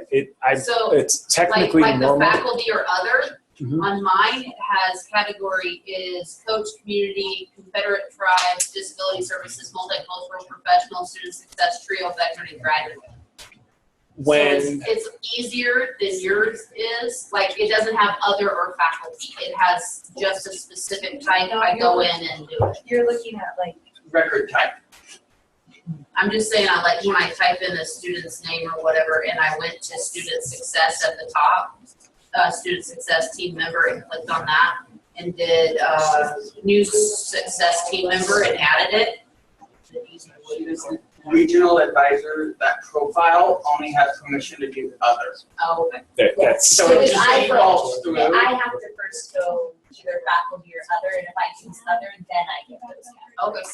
yeah, So it's like the second step. which is what exists here on this. Yeah. For other, if we do that, that will show up, just like that here. You're 100% right. I think it's because the appointed faculty is not available. That's what we have no category or subcategories. That Yeah. is our faculty. This is all the way that each profile is Yeah, built and no, designed, which again, it's a really smart conversation and set of stuff happen. But yeah. Okay, cool. So that's the assigning of the new member for those folks that would do that. And you can see by profile, one is going to have access to both. The other is just going to have other, and you make the selection of what the category will be. And then now we also saw that that primary success team button works. So make primary success team member button So work. if you scroll down, the primary should be different. Yeah, the primary is now Chad Miller, but the advisor territory is Still the same. advisor Ray. Right. So to double up on Lyle's point here, just so everybody hears it, we did a whole bunch of stuff to this record where we made some changes, and we actually used the button that Alex built that was make primary success team member for this particular person we selected, which is Chad in this case. We made him the primary success team member. So as we scroll down the page and we take a look at territory assignment, we now know that primary success team member is Chad. But the point to be made here is that we can see out of the gate, the advisor group assignment didn't change. It's still technically Brenna's advisor group assignment. We could always kind of double back and take a look at that and say, where did this originate if I need to? Or how did we get to this point somehow? We could also figure out if we were field tracking, we'd know that this was originally Kendra's and then we moved it around and then some other things happened. And we could technically do that. So that's the assignment and the way that's going to work. And I think that's really a great piece. The other thing you want to take note of, and I have it here as one thing, it's tough to see, but this is what an effective academic profile populated looks like. So this is essentially one student that has business admin with with an academic profile of what they're actually in right now. We'll look at those in a second. Some codes there, and then everything else that's in this section is what's going to kind of determine what creates that territory assignment initially. I'm not wrong about that. I'm right about that. Okay. Based on the configuration on the right. page. Which we all know is right here. So per those things, if we take a look at this territory assignment, we know how those get assigned out. So from this record here, while we don't have that essential bit of information populated on this particular record, our effective academic profile is essentially what's going to inform that territory assignment initially and how that gets built out until someone prefers another advisor and then they get shifted away. So right, that's how that works for that piece as well. Let's go to advising. So again, I'm going to go top to bottom one more time just because you can see it in both places. We can take a look here again from the top of Alex's test record. If I'm to hover over advising here for this particular student, we can see some things have already gone into play. Some things are in action here for advising. Okay, again, this is something that you can do right from the related list at the top. You can click the new advising button. But there's some general steps that have been put into place for everybody in terms of how they're going to work with this. And one of those is specifically going to be around messages and notes. And we'll take a look at that, or meeting notes and log, I should say messages. So meeting notes and log, and we'll look at that in just a moment. We can also see how all of these pieces get put into play here. And just for the sake of demonstration, I want to show all four of them just for the heck of it, because I think it's worthwhile to look at all of these and just give a quick discussion. So not from here, advising student. I can come all the way down and I can see that there's an advising profile here. So for us, when we talk about the actual retention piece, we can see these things populated, but if they're not populated, let's say we're working from scratch. I'm going to go ahead and hit the new advising button. And this is where I'm brought to my first set of drop downs here where the record type is what you're going to select. First thing we can do and see is just open this up so you can see all four of these things here. The first thing I'll talk about is alert because it's there. The alert is something coming external. It's an external add into Salesforce coming from a form, generally from numerous different places. I should say generally. It's coming from numerous places. But your alert essentially is populated by a form externally into Salesforce. So it's not that it's something that you couldn't do from this list. You could. It's ultimately not something that's going to kind of come in this way. You can populate an alert, but those alerts are generally coming externally. And is this just a place where we can note that we received an external alert? Is that what? If it didn't come in via normal form, normal process, like the early alert form or one of the actual processes, if you had a signed conversation and a faculty member talked to you one-on-one directly saying that this student is doing poorly, you really need to reach out to them. That's an offline conversation, but it is an alert that needs to be recorded. So you would, in that case, create an alert which we haven't built out yet. Right. Um, Which is why I didn't go into it. But Yeah. that's You would create, you're essentially logging that alert on behalf of the person that would normally be in the form. It is them saying to you, you need to look at the student. So you're logging that alert towards. And if this screen looks familiar, it kind of should. Remember we made tasks? It's all the same stuff. It's literally Salesforce playing that way. And so where it says notes and log is comments. You saw comments and tasks, notes and log is the exact same terminology here. So you're going to enter that information in. And any of the other buttons, there are things that might be populated here for fields. It's the exact same process. So my favorite part of like teaching Salesforce or learning Salesforce when I was going through it was the fact that I realized once you learn something in one place, it actually all translated everywhere else. It's just that the names of things changed. So in this case, it's all task creation, which you might be wondering, why did we spend so much time on that? Well, because some of this isn't yet fully functional and built. Great. We've done it before in one place. We know it's going to translate to the next. So The reason why nothing is enabled currently is because we have never actually seen an alert come into the system. We anticipate having to change multiple fields. So until we actually know what they're going to look like, we can't just leave it wide open. So that's the alert piece. So again, the external is generally what's going to populate this, but should you get that one-off, that moment where it's being communicated to you, go ahead into advising, select alert, and then go through the process of basically making the notes. Why did this happen? How did this get communicated? And what's the reason the alert is being populated here? And one final note on the alerts. Once we know exactly how they will be done, we will generate an entire how-to step by step and add it to our training site. Something else we can take a look at is placement. This will I'm not going to play around too much with this, but this is all going to be basically the two pieces that were requested to come in here. Uni 105 and your ODPW are now as part of advising there. The drop downs are those things that have happened.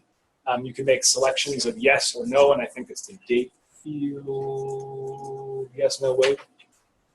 That was a request from the last meeting for online people. I'm trying to figure out what those Don't worry, I still don't know what it means, but I know that it's there. We don't know what it means. We don't know. If we tell them, we have to control them. So you guys have that Better have that as a task. right? You have that built in here. And so what this is basically playing off of, or what this is basically referencing back to, are the test scores or tests that have been brought into the system. We saw test scores populated in your object level relationship, and those test scores, if they're populated on the contact record, ultimately populate here. But they're lookup fields, just like we can see that. And in this case, there aren't any because there are no tests populated. Is that right on this record? Then there's no test. Yep, there we go. There you go, SAT1. You select SAT1, right? And then make the saves here. And we can talk about all the other things you can add in if the ACT is taken. ACT. I'll say that this is true. Now it's saved. And so what that does is bring you to a second screen once you've done those things. So in this case, I said Uni 105 is true. And then I've added an SAT1 and an ACT. In this case, basically looking at the edit. Oops, sorry, cancel. This is locked. Update. Update, that's the word. Thank you, not edit. So once you've selected, if they've taken more than one test, you choose which test you want added to their placement record. Once you've picked all the tests that are available, you do update, and it will populate based on the test you selected, those scores, and those scores are now that record. I half did that backwards. I'm sorry about that. I'm so used to hitting edit, not the far right button of update placement scores. So basically, the test scores that you saw there, the ones that I selected, are test scores that are populated on the contact record. They've come from somewhere. They're submitted scores. Okay, so again, you're going to take the score that you select based on the date or whichever test makes the most sense there. A student might have taken SAT1 3 times. We're going to pick the one that makes the most sense for placement scores, select that one. When you hit update placement scores, it will update based upon the date field or the actual test that was taken that you selected. Since he did not select an AccuPlacer or Smarter Balance, when updated scores, it did not try to go pull it, because no test was chosen, if there even was one. As we get more logic built out on this whole placement thing, that button will also trigger more of the logic of information you want to know. We haven't clarified all of that quite yet, but that button will do a lot on that as well. It will actually compare the scores based on the logic and say, based on this, whatever the logic is, the hierarchy, their SAT score is this, they took this, that means they're really in placement here, even though this low hanging score would imply they would go to lower, the rest supersedes, whatever the logic is. Will the, like I saw Uni 105 with like the Explore EOU and the degree workshop have a little check when they get done with that? Or will that just be in their transcript? That's up to the advisors. But you guys can't even get into that screen. You're the ones, right? Am I wrong? Why can't they? The regional advisors don't have that placement. They should have the placement. Do you? They don't. He doesn't. Why wouldn't they? Well, Maybe it's just I don't know why they wouldn't. I'm just saying they don't. What did you do, Karen? That's how it starts out. All of a sudden, you're not wrong. Sure. So if you have multiple SATs there, when you clicked it there and you saw SAT, would I see like, would I see SAT? Somehow that got So missed. what you're going to see are the official scores and what's the test date. So ultimately, you'll have, I'll come even further out. But I couldn't like default and say, give me the highest score. We will build it that way. Okay. Because that's all we You'll have ultimately to, would care about. yeah, you'll have to look. Well, okay. You have to choose which test to evaluate. Once you've chosen the test, then the update will pull the scores and do the rest of the logic for you. But the system can't automatically pick the test because there's too many scores on a single test. So we need to know which one's the highest, pick that one. You got the same idea. Whatever your rules are. You're supposed to have this. I don't know, I'm just kind of confused on how that works.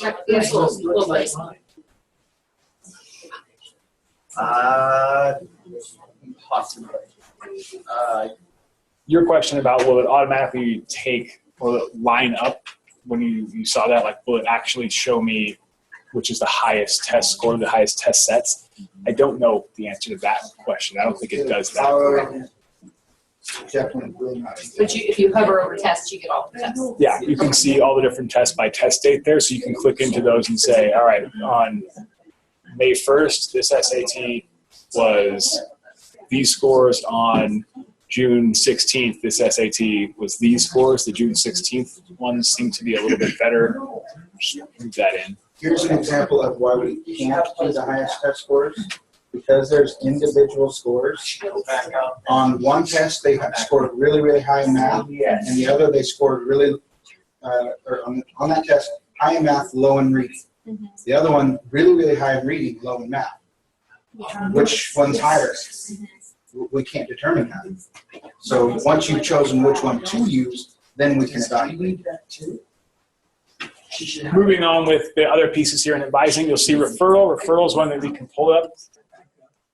I can select referral.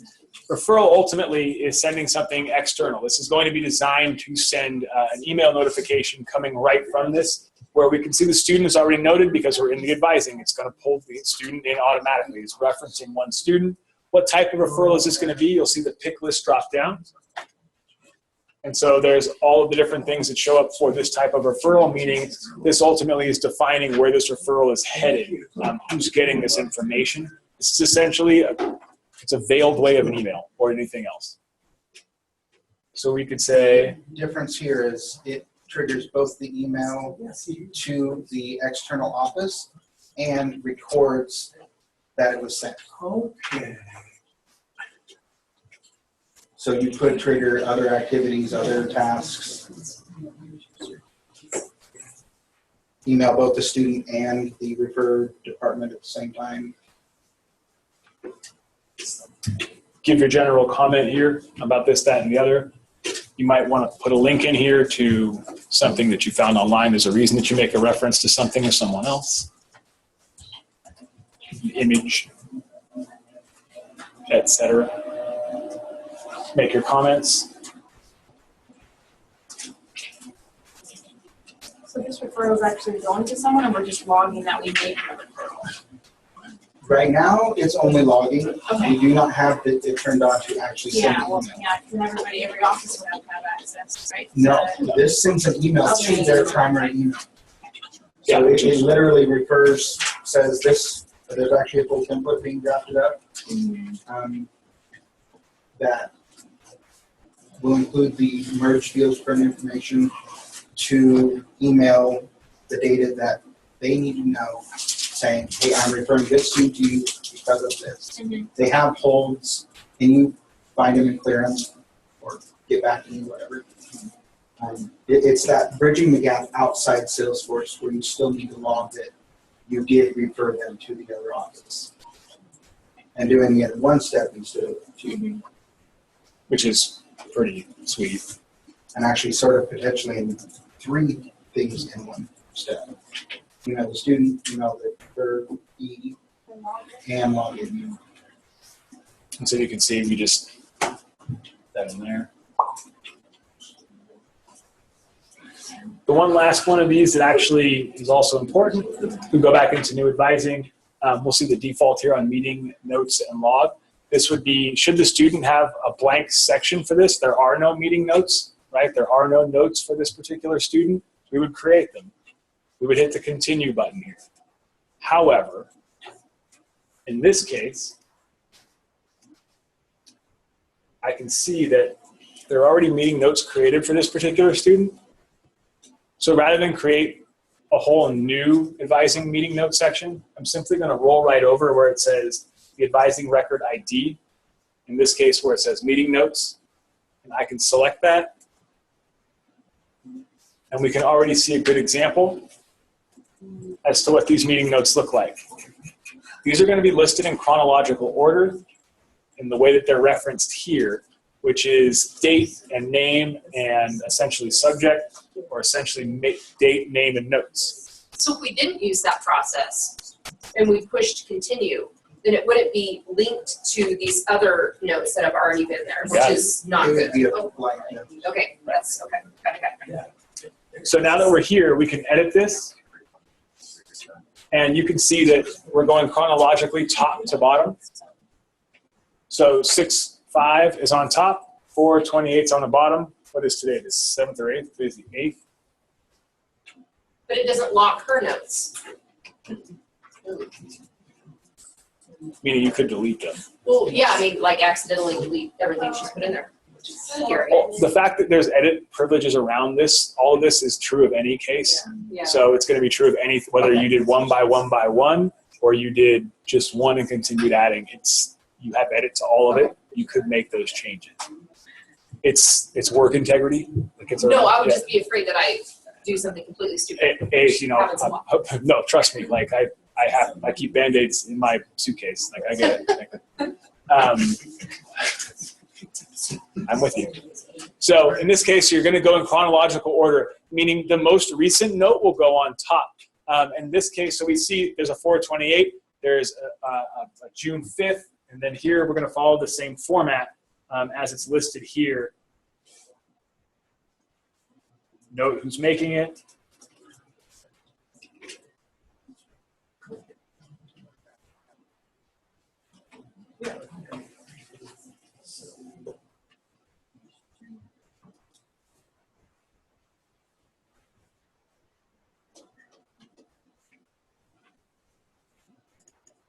And we can save that.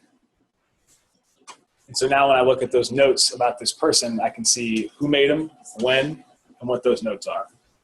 And it saves all of the fact that I wouldn't have to keep hitting new meeting note every single time. I actually like this a little bit more. It's a little bit cleaner.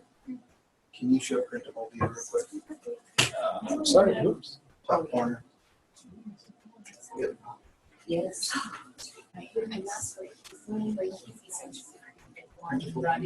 right corner. It strips off a lot of the Salesforce headers. So again, how do we see if no meeting log notes have been created? Then it won't be in the advising list. Sure, let's go back. Okay. There will be no meeting notes record. Okay. Okay. So we're looking at the advising portion, right, of this particular student, and we can see that where this says record type, meeting notes and log, it exists. There's already one there. If we might go to, no, this is a bad example. Actually, that one would work fine. That It's not been touched. Yeah. There's only holds, there's no meeting notes. So we can see right from there So just that, hover there, see it. There yep. we go. And so now I need to make meeting notes, right? I can go right into new advising, meeting notes and log, hit continue, throw my notes in. We're essentially starting. Yeah, so for any fresh student, any brand new student, if the first advisor touches them, is going to create this. And then subsequent advisors should. The same will be for the placement. Initially, they won't have one, you'll have to create that. And then once it's created, you can Edit it, right? You should just go into it and edit it every time. So placement you'll click into, meeting notes you'll click into, and you're simply editing from that point. You're not creating news on that in that regard. Things that you'll see in advising though, since we're on it, are holds. And you'll see hold end dates. For example, 2099.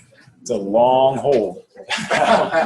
We're serious. That's how long they take. I've dealt with some registrars. I know how long that takes, so that's fine. But yeah, you can see when you hover over this too that holds are going to be coming in to the system as well. That's the one piece that we were talking about. I don't recall totally how you guys are having the holds come in. It's a banner push from, Banner, but the different kinds of holds I think are also populated in Banner as well. None of those essentially are being populated in Salesforce. They can be. The advising holds will come in individual. Any other department's holds will be summed because they need to be resolved with that department. So if they have one or more student account holds, for example, it'll show that there's a student account hold that has not been resolved. So student accounts then would reach out to Johnny or Susie and say, hey, by the way, pay your bill? No, in this case, Hey, you have a student account hold, Yeah. they're going to take care of, so you can register. It would show us that they need to go somewhere to. So if you show us the advisor, It won't show us what the hold's for, it'll just show us that they have a hold for that department. and that's going to show that out. Did I have to log in to find that? You can I mean, I guess there's a look on component. my account, there's holds on it, you can see what it is. Right, I guess there's this component of, right now I'm kind of walking away from this as of today. These are the things that I'll be able to do. I need to see this when it's going to say, here's what's going on. That all of a sudden, Johnny is not doing well, not logged in, hasn't passed his midterm, and I need to reach out to them. Okay, great. That here we step forward to registration coming up, and I have advising holds on 6 new students that I need to release. I mean, for me, that part of it, that's stuff I need to see in a report or something. Yep. That's going to populate, going to make my life easier. Because if I'm somewhere else I have to log into 8 steps away, woo, man, this is a quick way to go. I'm out of here. Totally with you. I'm out of here. The freeway was- that's actually an activity tomorrow. Yeah. We're going to build one of those exact reports. Yeah, so it's one of those things that's going to live that you can actually just access on one click. That's precisely the thing we talked about going into this. Is it beer time? Yeah. Maybe Mark, what do you think? You make Garbon more, you know, Baker's Mark, it doesn't care. It is confusing still because some of the pieces are still being built as we go.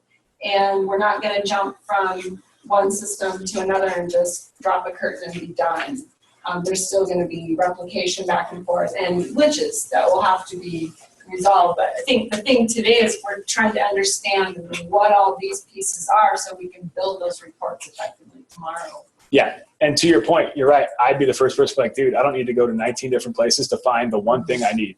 And that's what, for me, like, as someone that loves kind of like diving into reports, I hate Excel, but I like Salesforce reporting because I know what I'm calling out data-wise. I can basically say, show me all my students in the last 7 days that have holds. That's my report. Guess who I get to call? Those people that show up on that report.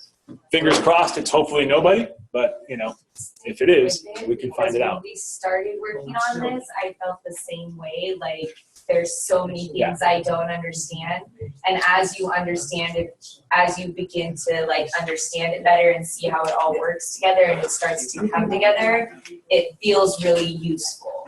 But in the beginning, there's just so much you don't know that it's easy to get frustrated and be like, why wouldn't I just keep going into Banner? The key to when you see the holds in the list, you're not really going to go and look at those holds in the list every single time. You don't care about that. But you need to know that they're there so you can build a report to get exactly what you want. If you don't know the data is there or how it looks or how to look for it, you can't build the report to get you straight to where you want. We have to provide the data so that you can build the report and process to skip all of those. Or have somebody who's really smart who knows how to send you those reports. I don't have to build a report, but I'm not sure what exactly it is. Well, some of the standard ones, we're going to be working with a bunch of individuals to get the consensus reports. Yeah. They still will never work for everybody, but they're a good starting point to copy with the training tomorrow. To copy, switch things out so it's specialized for you, add new fields, add new filter logic. Okay, yeah, then here's the generic one, but of this, I actually only want this group. You start with a generic, or the generic doesn't have what you need. You build a new one from scratch using that one as example. But you still need to know where the data is so that you can get to it in reporting. Yeah. Cool. Like when you see send you out to the wild by yourself. Oh, well, that's like fun, but you know. Yeah, when you see it, look, I'd be right with you, like, but I think Kendra said it best. Like, I was introduced to the way that this was built a couple of weeks ago, 3 weeks ago, and I was kind of like, holy heck, that's a total redesign of what was retention. And then you're kind of like, actually, I kind of wish we did it this way all the time. So I know there's more to build, and there's a lot more to it. And I'm just kind of learning more about this particular process as we're going along with this group and how they've built it out. But it's actually, it ties in really well with the fact that if you get this piece and tomorrow's reporting session makes, kind of drives some of that home, that's why they're separate, because if we did them all today, you'd hate me. That's why tomorrow morning you'll hate me at 11:30. But all that being said, it's going to be the report that, yeah, it'll be a love hate. You'll love to hate me. Yeah, I mean, there's that component. See, I don't care why algebra does what it does. You're right. I'm the same. Tell me where to put the number. Right, exactly. I completely agree. If somebody would have taught me how to balance a checkbook, I wouldn't be in this position right now. Right? I got you. So we're going to learn how to build these reports. Yes. Tomorrow. Yeah, Can tomorrow. we save that so that we don't have to rebuild the bloody thing every Yeah, time? absolutely. Absolutely. Okay. But That's for you. yeah. Half of tomorrow's session essentially is devoted to the building of these reports. We'll learn this is how you build a report and dashboard and all that kind of stuff. But then we'll also kind of take a working session, about 45 minutes or so, to kind of say, let's build these reports now, and we'll save them specifically for you or in public access so you can always get back to them. And you can, so a couple of years down the road, if I need that same information, I can push a button. Yep, exactly. That's all you would have to do is hit run report or change field, run report, and you'd be okay. Go Warriors. Is there anything I missed on retention?